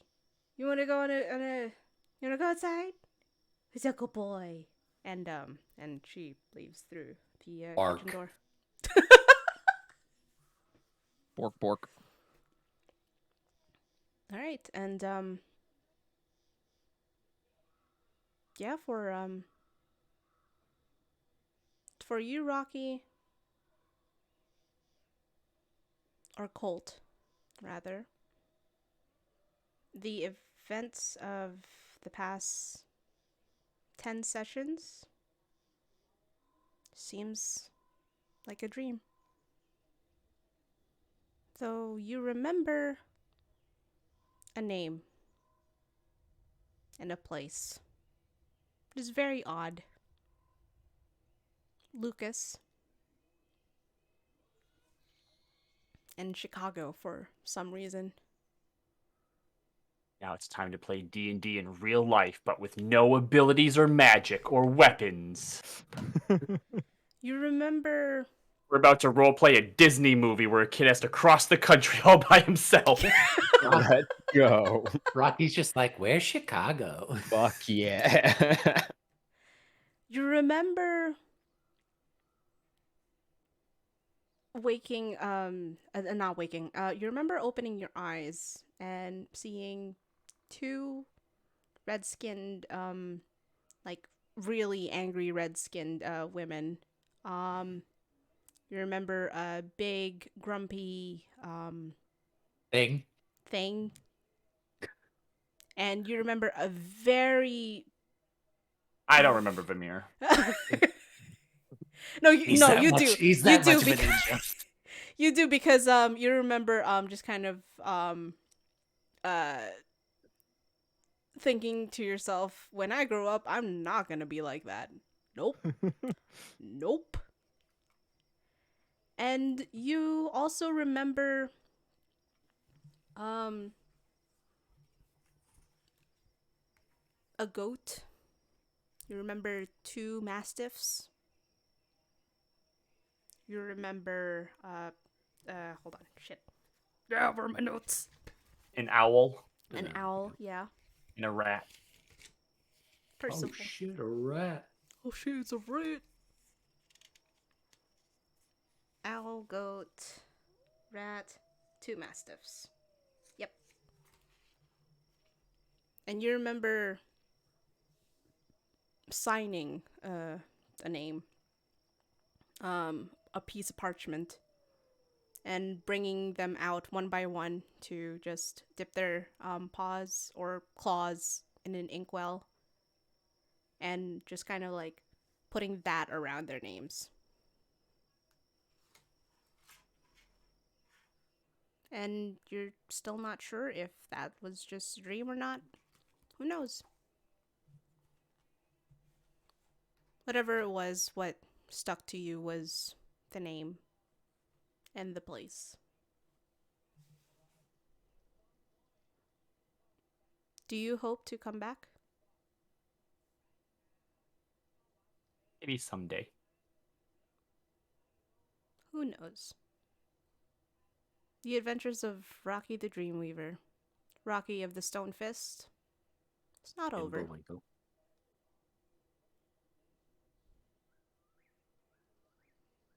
And we're gonna fade.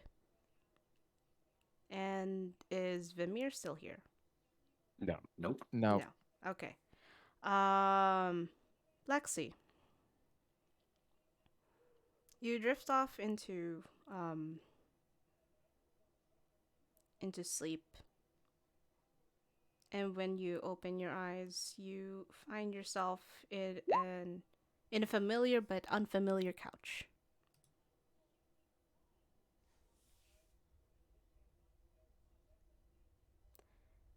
And you see on the coffee table next to you is a bowl of instant ramen and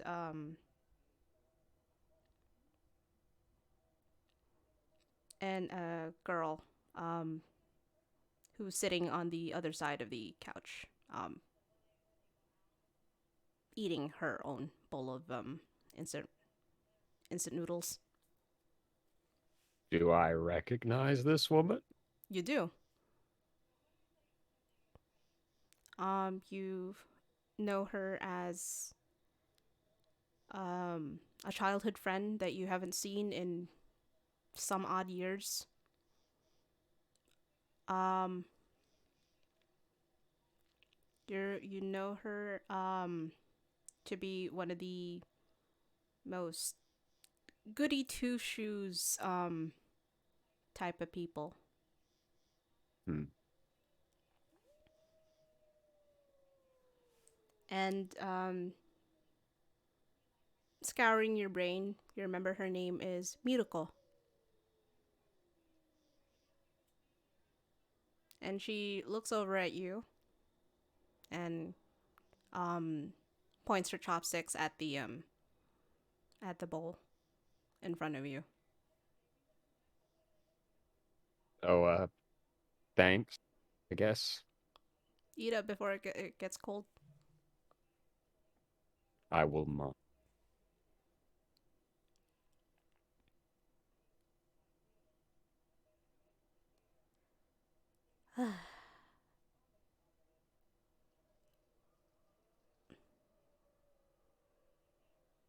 Something wrong? I don't know. I'm worried About? about her.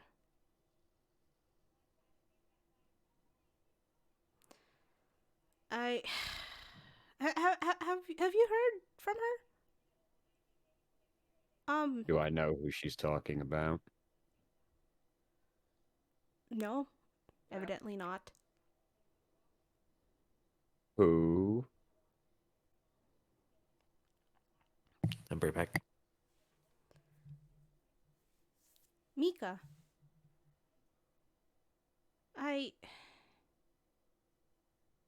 I heard she got a new Sorry, job. give me a second. Yep.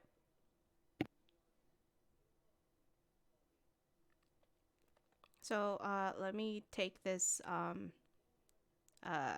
opportunity to say that in the interim, um, Rocky will be stepping out. Bye, Rocky. Thank you for that last moment with Liliana. I really like, even though she ended up not being able to escape Cinevray this time, I really like that I could use that as a courage moment of like, okay, he can be courageous. I can do this. Mm-hmm. Character development. Mm-hmm. And that doesn't mean that but yeah, it doesn't mean that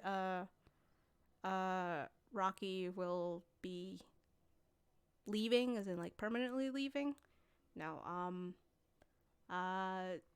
Robbie has some personal stuff, and will be stepping out of the campaign for however long he needs. But Got it. yeah, he'll be back When life permits. mm-hmm. Sounds good.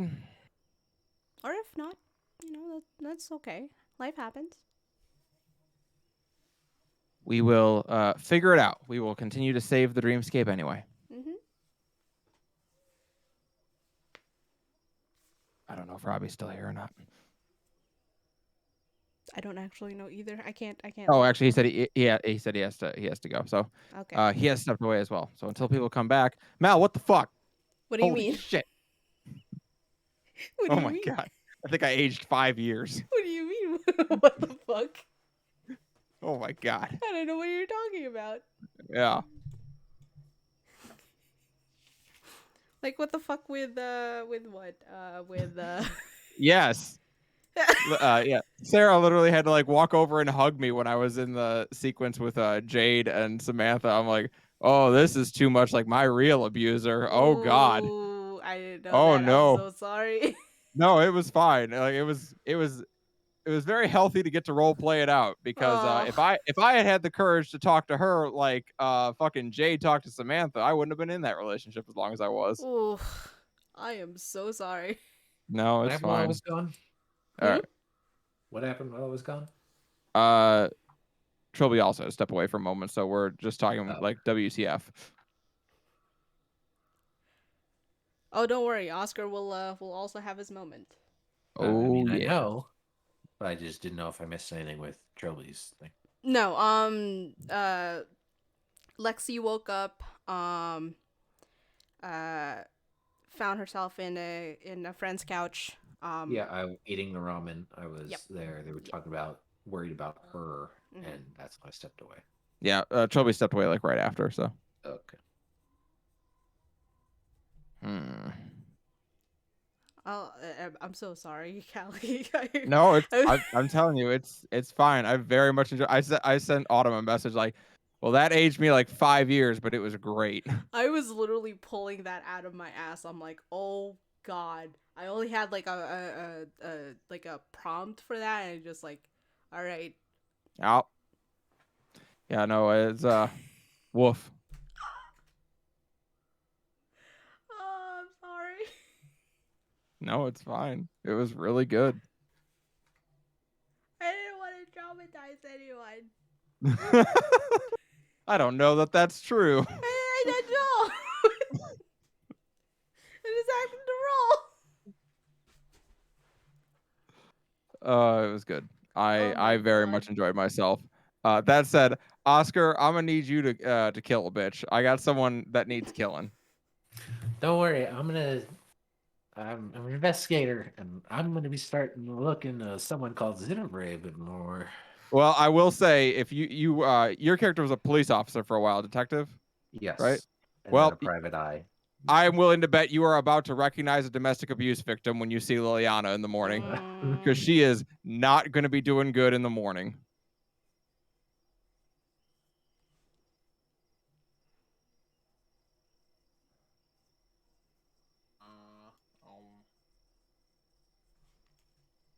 Man, God, okay. So, um, what do you call it? My plan for this, thankfully, I won't have to do more planning until for like the next couple of weeks. But unfortunately, yes, this is a great time to make this announcement. For those who are unaware, I will not be here from June 8th to the 14th/15th. So there will be a session on June 7th, but there will be none on the 14th. Got it. So, yeah, we'll be taking a week off from that. But in the off chance that I may not make it on the 7th, I will let you know ahead of time. But just operate assuming that yes, we do have Okay. a chance for that. I'd also so Callie, when I had your role, when I asked you for your AC, Yeah. I used my red and black dice for that, and it rolled a nat 20, and I was like, oh god, I'm so sorry. Oh God. I Yeah. am so Her sorry. plan was to try to dimension door backwards, but come out right on top of Zinevray and like land on her and kick the hourglass out of her hand. Mm, Like I it said, it was a very dumb plan. it could have worked if she didn't roll a nat 20, Yeah. but That- at that point, it would have pretty much resulted in the same thing. Yeah. But you would have had your moment. Yeah. I was not gonna deny that from you. My cool moment of defiance. I love character development, dude. I wasn't gonna defy your moment, but the dice will. But the dice do sometimes. Yeah, it do be like that sometimes. Yeah. But yeah, man, okay. I am going to have to think a few things over, in the interim, though. Yeah, because, no, this could still work.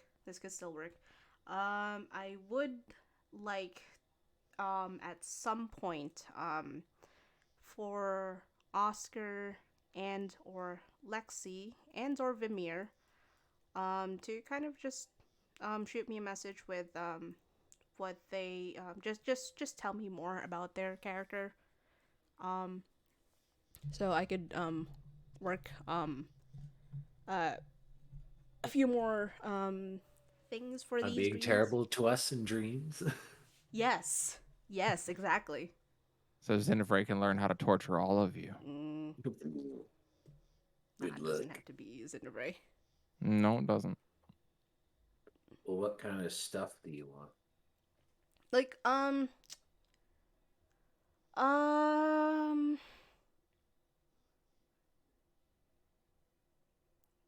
so with Lexi, I'd like more info on her life, pretty much, like what sort of people would she know, Oh, gotcha. that kind of thing. With Oscar, I'd like to know more about what he was like as a detective, and or his relationship with his estranged Wife. family, basically. Oh. And wife, yeah. With Vimir, also kind of like relatively the same thing. Just kind of like just tell me more about your character. Just like just give me more stuff to work with. Cuz I don't want to assume anything about your character, and I don't want to be like I don't want to take them to a direction that you may not like, because like what I may have planned may not necessarily be in line with what you may expect from your character. And yeah. Makes sense. Hope Trilby's okay. Yeah, she just might have uh someone Doing talking to someone's her. homework. Aggro. Yeah, IRL aggro. Happens every once in a while, but you know.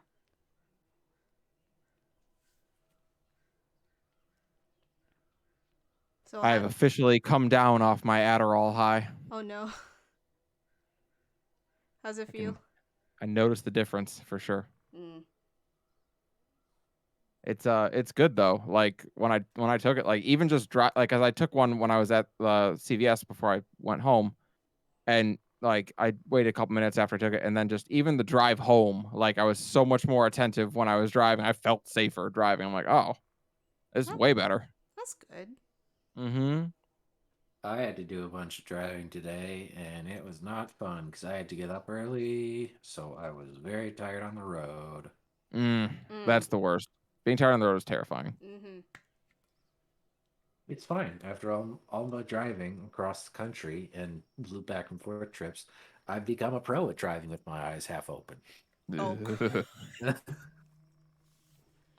God, that was me. Like a couple of years back. Oh Jesus Christ. Or Excuse you too. Sarah just suggested that I should make Anita of the Deft Hammer my patron. What? he We're wants gonna to make the blacksmith the patron. Yeah, we're gonna go to Anita and say you're gonna be my patron now. And just to keep everything in line, you're going to be the patron of hammering. Mm. Yes, I Pounding. am. Special ability pound. Yes, Sarah's pointed out I will willingly worship the ground she walks on. Mm. I don't know how Anita would feel about that. Probably not great because she's a healthy and normal individual. As far as you know. Okay, sorry, I'm back. It's cool. Welcome back. I figured because I saw your model's head just go across the screen and then back to center. I had to recenter myself. As you do. Namaste. Alright, so where were we? Ramen. Ramen. Yeah, Mika, I think. Mika, yeah. Mika. You know she got a new job at that host club, right? Do I recognize her now that I've heard her name? Yes. So you remember her to be one of Mirko's friends from high school. Like you weren't particularly close with her, but like she was on the more energetic side of the friendship. Like she was Okay. the more outgoing one. Okay. No, I didn't know. Why are you worried about that? Well, I've been sort of hearing not great things about that host club place. Such as Well, I hear that the girls that work there yeah, they get a lot of money, but they end up doing some very shady stuff.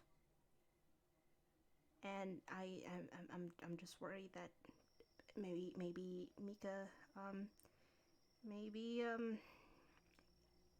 may have gotten wrapped up in some shady business because well the other day we were talking and she sort of just clammed up. Never really known her to do that before. what's the name of the club? It's the the one by like a couple of blocks down from here. Starlight, I think it was called. Okay. And I'd like you to roll a history check for me. Okay. Nice, very subtle name change. Shh. I don't know what you're talking about. History, you said? Mm-hmm. That'd be a 12. 12. Okay, so with the 12, you don't you don't really you know about the place, but you don't really know uh whose territory it's in. But you know that it's gotta be one of the bigger organizations, one of the bigger families, factions in the controlling the city. Mm.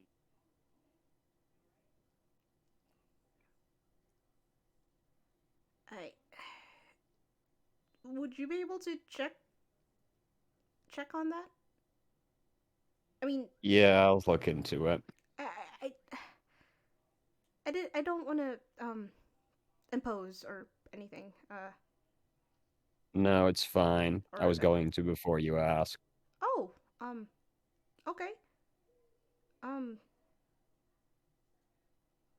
but I'm kind of worried about you too. Let's see. There's no reason to be worried about me. No, but okay. I, I'm not worried about you. I'm worried about the people who will end up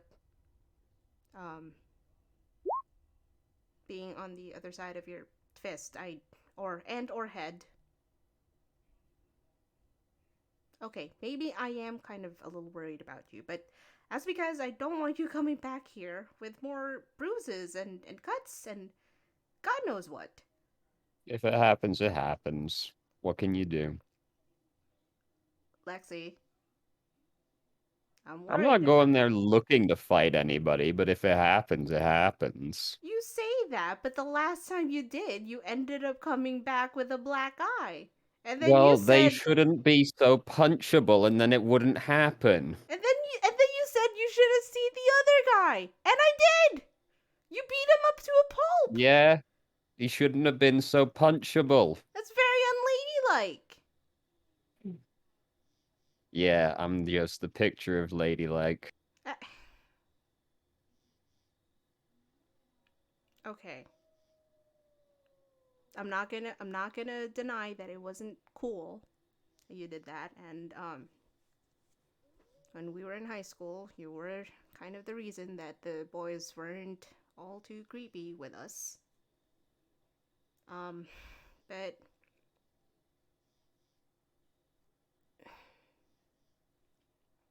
are you sure you don't want to are you sure you're gonna be fine? Of course, Sure. I'm sure. Okay, because you better eat fast because you're gonna be late for your work. Yeah. Mm. I mean, it's my day off, so I don't give a shit. Just when you come home, can Nah, I'll go over. Okay. Okay. Remember, no fights. Let's I'm see. gonna try to have no fights. No fights. No fights. Don't try. No fights. I'm not gonna start any fights. You're not gonna end any fights either. You're not gonna fight. Period. That's the plan. That you're going to follow. To the best of my abilities. Darn it, Lexi. Listen, she's not gonna fight anyone who isn't punchable. Only a Sith speaks in absolutes. Fuck you. uh, just Alexandria like told like, all right, you're not gonna fight anyone. Just pockets the brass knuckles. No, I Me? wouldn't. Who would do such a thing? I swear to Christ, if I come back and I see your face in the news again, we're gonna have a few words. Are we clear? We're clear. Look me in the eyes when you say that. Are we clear? I look her in the eyes. We're clear. I'm not gonna see As you in nod. tonight's news, am I? Probably not. Okay. Just come back safe, okay? I'll be fine. Okay. Finish your food. And she gets up from the couch and walks over to the kitchen. She would not, in fact, be fine. And I will munch and I will depart. you will munch and you will depart. Okay. So, upon leaving the apartment, you come out to not like a busy street, but like kind of like a typical street in the city. You make your way over to a couple of blocks down, see the flashing lights of the Starlight Club, and walk another couple of blocks down over to an izakaya. The place is called Isakaya. No, fuck, I don't. It's it's basically like a hole in the wall eatery. Okay. Like it's literally called an izakaya. Izakaya.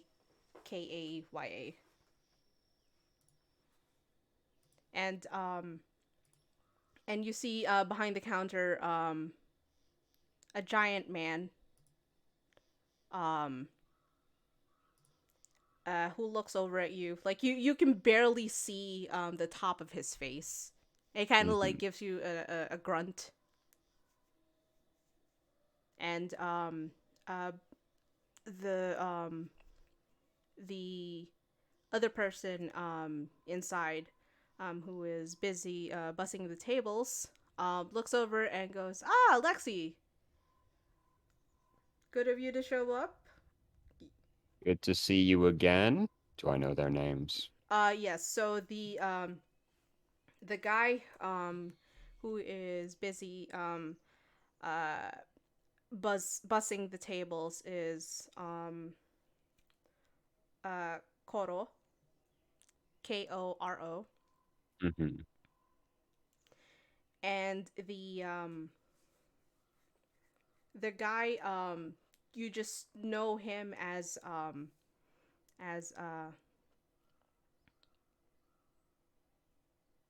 Charlie. Okay. Good to see you, Koro. You busy? No, lunch rush isn't for another couple of hours, but it's good to have you here. Would you be okay on your own? I know it's gonna be like what, your second week here. Yeah, something like that's fine. All right. And of course, if you ever need help, Charlie is here to help you. He's a man of few words, but he can't really speak Japanese that well, but he means well. Thanks, Charlie. And I'll punch him on the shoulder. Is Charlie Vermeer? No, Charlie is a big foreign looking man. He looks very out of place here. He has like blonde hair, brown eyes, and a big stocky body. Like, and you can see like he has like some questionable scars on his arms. He's very muscular. And Mhm. yeah, he does not look like he belongs here.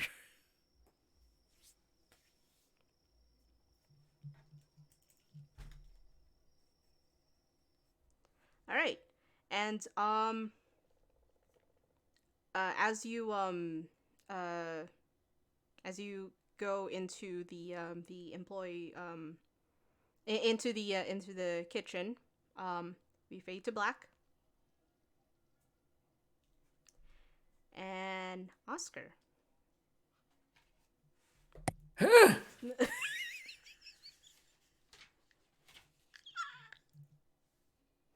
Damn, I was getting ready to go fight the whole bar. Oscar, you God. You drift off into sleep, and when you open your eyes, you find yourself in front of your door, in front of your front door, with a hand outstretched in knocking. I'm knocking on my own door. You're knocking on your own front door. That's a And bad sign.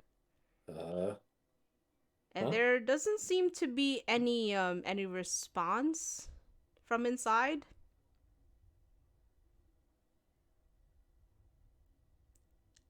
Okay. As I'm knocking, I'm looking at my hands. How old do they look? Young. Ooh. Damn, I got a house this young. Fuck. Well, it is a dream. Yeah. True. Do you knock Okay. again?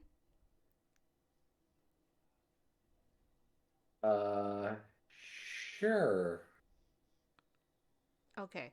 So on the second set of knocks, the door opens, and you find you find yourself face to face, not quite, looking up at yourself.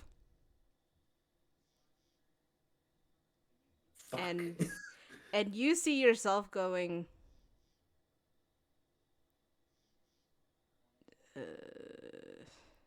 come in.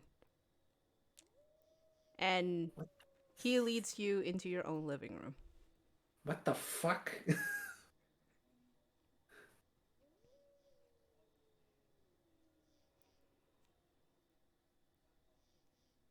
Do you come But if in? you're here, yeah. If you're here and I'm here, who's flying the plane? Ah, shit. Damn. Oh god, chocolate's here. He All right. can't take it. He'll melt under the pressure. All right. So, you in a weird series of events, you find yourself sitting across your own living room, looking at yourself with a cup of tea. Which version of myself is this?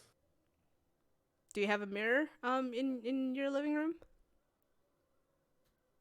No, but I'm sitting across from myself. Who's the other? Because obviously I'm young, so that's whatever. But what's the other self? What version are they? Is that old me I'm talking That to? is 'Cause old you. Okay. This is the face that you remember staring back at you for the past however many years. Mm-hmm. And yeah, you're not looking as if you're particularly happy about seeing yourself. I take a sip of the tea, Mm-hmm. put it down. Mm-hmm. I've just Did my regained sister control. put you up to this?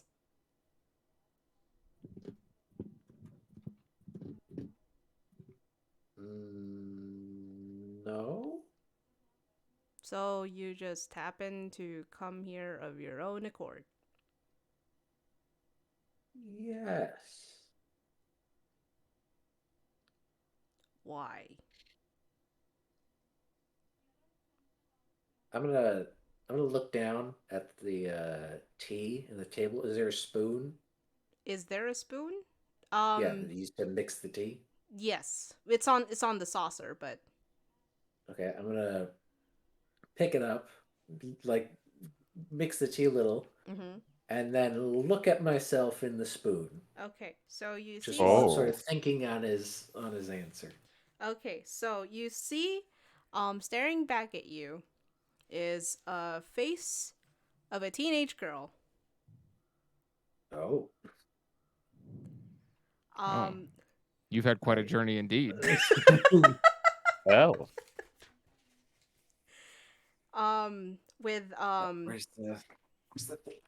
with your hair just dark brown hair, um kind of like in a pigtail hairstyle. You seem to be wearing a dark blue jacket. Okay. Is this Olivia or Hannah? It is Olivia. You recognize the face that's staring back at you to be Olivia.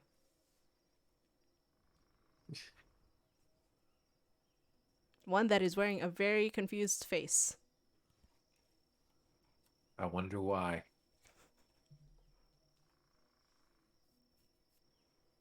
All right, kid. Anyway, I'm gonna switch into professional bullshit mode. No, I just wanted to come and see how you were doing. Uh-huh. damn, Listen. I'm not buying it. Listen, Just kid. in my head, I'm just like, fuck, I have to lie to myself, and I'm and I'm an investigator. This is gonna go And I have no terribly. clue what's going on. All right, kid. If I paid you $20, would you just fuck off and just tell your mom that we talked for a couple hours, that kind of thing? That's a very good Oscar impression. Probably wouldn't have said fuck off, but yes. It is my niece after all. Mm, Oh, Um,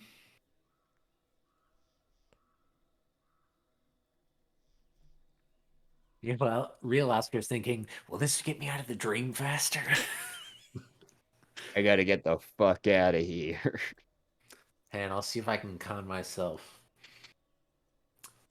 I don't know if $20 is gonna cut it anymore. And at that, you see a brief smile just like flick across your face and goes, "Yeah, yeah, you're family, all right, all right. Let's get this over with." Hey, Alia, you up? And uh, across across your shoulder, you see an older woman, um, with wispy white hair, tied up in a bun, bringing out another a set of desserts and I goes, assume that's my wife. "Mm-hmm. This is Alia. Her name's Elaine. Are you sure? I have it as Alia. You In told me my it was bio- Alia." In my bio, it says eventually his wife Elaine. Hold on. I do recognize the name Elaine. Fuck. He's like, Alia, what do I have a care now? What the fuck is it? Motherfucker, you told me it was Alia. Probably remembers Elaine. I Okay. remember Elaine. All right, Elaine. There we go. Okay, it is indeed your wife, Elaine, in her older years, bringing out a tray of desserts and pastries. And goes, "Oh, oh, Olivia, darling. I didn't realize that you were coming over. If I did, I would have made more cookies. Oscar is adding to the confusion. He is now less okay seeing his now living wife in front of him. Oof. Yeah, and the not Oscar, but is who is you, um is looking over, and would you describe the kind of expression Oscar would be making while looking over at his wife in present company? I mean, it's his niece. There's like a so soft smile, probably. Okay. Just happy to see her. Okay. So, no, as in like Oscar, how would he be looking at his wife? That kind of thing. Yeah, like that way. Okay. Okay. So what sort of how are you feeling while this is happening? Seeing you and your wife, but knowing that you're in your niece's body. Little fucked up. Okay. Um, just sort of as trying as someone who tries to be an upstanding gentleman, he's just like really not okay with who he is right now. He's just like, this is not right. This Mhm. is not okay. Mhm. Oscar, I'm sorry to tell you this, but you're trans now. And a Yep. time traveler. Yeah. Mhm. The trans time traveler travel to any other period in time, and it just is just as bad as it is now, or worse. And Maybe the future. and for a moment uh Elaine looks over at Oscar and puts a hand on his shoulder and gives it a gentle squeeze. And she sits down beside him, and that's when Oscar excuses himself, um muttering about uh something he has to find in the garage. And you are left here as Olivia, face to face with Elaine. You sure I can't be Oscar again? Just fuck around in the garage. Nope. All right, I'm gonna well, I try to sort of get my bearings. I'm gonna just sort of look into the tea, just take a drink, and keep looking into the tea. Just like, oh boy, what the fuck do I do now? I'm So, still stuck in the dream. Just like, Pana, get me out of here. Olivia, was it right? Yes. Um, I hope you don't mind me asking, but you can tell me the truth. But did um did his sister send you over here to check up on him? Um. I know he can be uh, a bit of a grump. hmm, uh, I don't know. What did my mom do? So, Yeah. so it's strange, but you distinctly remember your sister talking to you as Olivia, um and just making a thinly veiled suggestion to, hey, maybe drop by your Okay. your uncle, see how he's Um. doing. Not. Not my mother. Oh, so I'll say that much. okay. Well, certainly wasn't for my cookies. I mean, cookies are cookies. That's true. Well, if all it took was for you and and Hannah to drop by more often. I'd be baking cookies every day, but and she kind of like gestures to her she kind of like raises her left hand while she says that, but you see that it's shaking. She kind of like my body's not as it's was used to.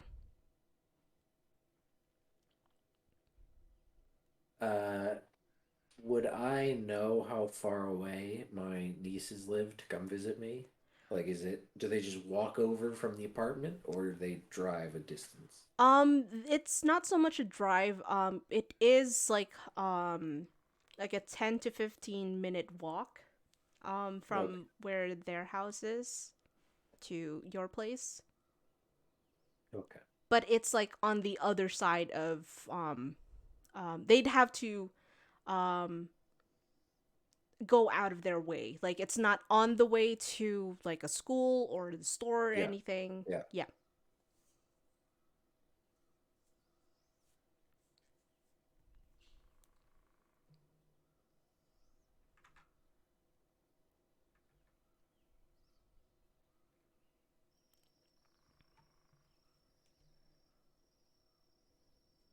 Gotta keep drinking in the tea glass, waiting for the set. It's like in my head, Pana, get me the fuck out of here. Why do I have to have the weird dream? Everyone else got a weird dream. Lily got sort of two. Yeah. You got to double up. That's exciting. Everyone got was to- in their own Meanwhile, damn I had the. body. I don't think we all appreciate. I had the worst stream of them all. I had to go to work. I mean, technically, I also ended with having to go to work. Yes. And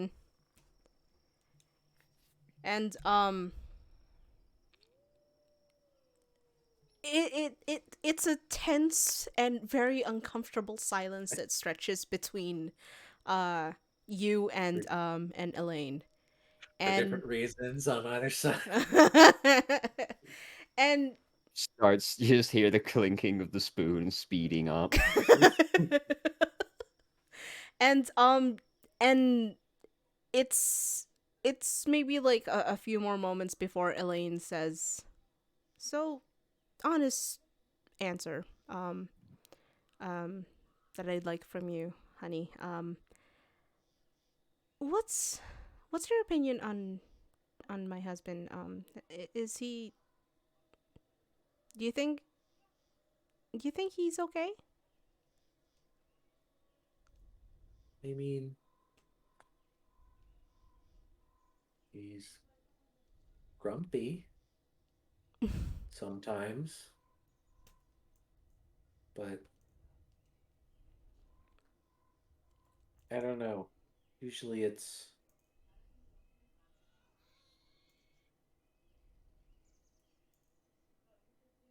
just seems like, well, at least whenever we see him, it's when there's a lot of people. So maybe he just doesn't like lots of people. He always has been kind of a man who keeps to himself. But, well, I don't know if you knew this, but when he got the news that that he was going to be an uncle to both you and Hana, he actually took the day off to come in and see you. Like when we were born? Mm-hmm. He came from the, he came home, told me, we gotta go, and took us to the hospital both times.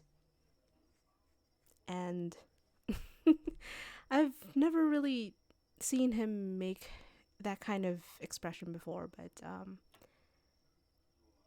he looked proud. And was Olivia or was it Hannah who was born first? It's, Hannah. Okay. So when when Hannah was born, the day after, he went to the library, took out a lot of books on what he could, on how he could be a good uncle to you. All right. And Question: mm-hmm. Is she bullshitting me? No, she this Did seems I to be actually like do this? you actually did. Okay. You actually took the day off.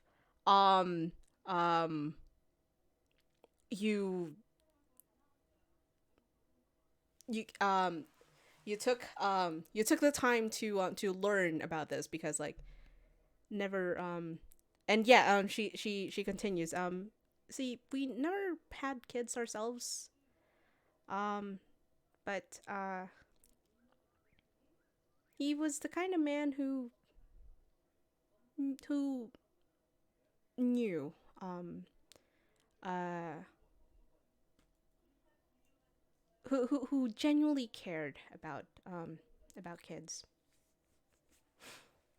So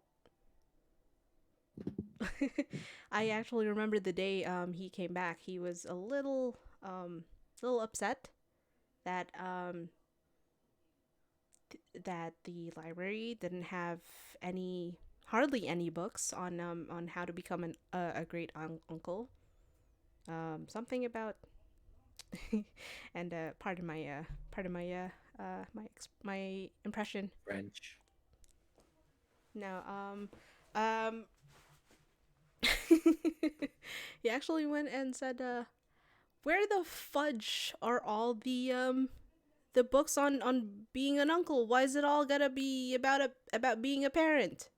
Some people gotta be uncles too." Or something to that effect. What a fucking nerd. Yes, I totally am. Meanwhile, And meanwhile, real Oscar thinking, man, what a fucking nerd. and yeah, so don't let his prickly exterior put you off. I really think he genuinely cares about you and your sister. He's just not very great at expressing himself in that regard. I think he does. Hmm? Nothing. Oh, well, oh dear, he seems to be taking a little long in that garage. Would you excuse us for a second? Of course. And she leaves, and you see your vision fade, and you wake up Oh my god. staring at the wooden ceiling, It's over. and that's where we'll end tonight's session. Just at the end, Oscar's just like, we better go see Pana soon, because I'm gonna give her what for. That was bullshit.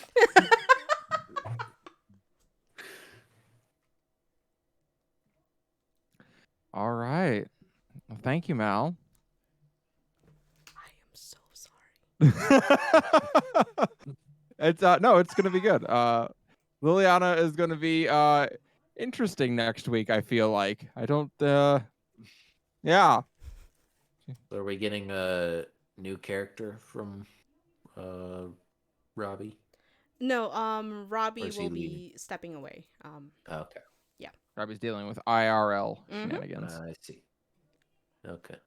But if and when he does decide to come back, he will be resuming being Rocky, unless he plans on becoming a new character altogether. Also, was- the thing Oscar was gonna say to Liliana about why we shouldn't go to the superhero land. Yeah. Is just as Vamir's gonna find so many people to be Vamir with, it's gonna be exhausting. God. We're gonna go somewhere Literally where every Vamir is. single one of them is Vamir. Oh And it's my going God. to be terrible. We're gonna get there and To be like, be oh God. Vamir with. Yeah, Vamir is gonna be normal compared to them. We're like, oh It's true. no. It's going to be. Oh my God. I am so sorry. It's gonna be rough. Ooh. Can't wait for Oscar to land in jail because he's just gonna start punching kids. Mm. But yeah, no, Liliana's plan was to dimension door and come out right on top of Xenivray and kick the hourglass out of her hand. But Honestly, it would have worked if if it wasn't for the fact that was a natural 20. I was like, yeah. Those meddling kids. mm-hmm. Yeah, or dice. All right. Yeah. It's oh boy. It's getting dark. Although I did very much like Liliana and Rocky saying goodbye. It was cute. Mm-hmm. That was very touching. I was like, Robbie got emotional. you did. I did. won't lie. I actually did not know Rocky was 9. Oh yeah. You really? You I thought couldn't tell? Apparently not. I thought listen, I like in the first session I was like, okay, you're either a kid or an idiot. I'm not sure which one it is. I mean, I but- assumed he was an idiot until that dream sequence where he was very obviously a child. I Yeah. don't think I remembered the dream sequence. Yeah. It just he was very like determined. Like being Robbie, he has a way of talking of like you almost second guess yourself. You're like, maybe he just like every time I would be like, because I tried to like name the one of the animals like something like cute and fun, like a kid would like, because I thought he would like it, and he's just like, that's a terrible animal name, and I'm like, oh, okay. I liked his idea of like, I'm just gonna have this kid be brutally honest all the time, and I'm like, well, that is Hey, very that's childlike. kids. Yeah, Yeah, I was I gonna mean, say kids I'm like, are oh. just like My- brutal I mean, like that. My excuse is gonna be is that he said he was a Wall Street businessman, He did. and Oscar said Oscar spent half of his life investigating people like that. So he's like, this guy's a fucking asshole, and it's completely normal. Yeah, no, he was I liked that whole shtick of like, hey, I'm a Wall Street businessman, because like that's what he thinks an important like adult job is. Very important. Yeah, I'm like, oh, it's super cute actually. God, I was sitting here like, how the fuck am I going to convey this without giving away the secret? Right. And and I was Everyone's like, oh, Rocky's a child trapped in this body. Meanwhile, Oscar's like, you fucking piece of shit, asshole Wall Street wolf. I'm gonna get your ass in jail. You gonna get you. Turns out he's just a 9-year-old and you were being a dick to him. Maybe he shouldn't have been a dick to me. God. I mean, he's a 9-year-old. What do you want? It was very Dennis the Menace a moment with Yeah. Oscar and Rocky. I genuinely Oh my love God. that.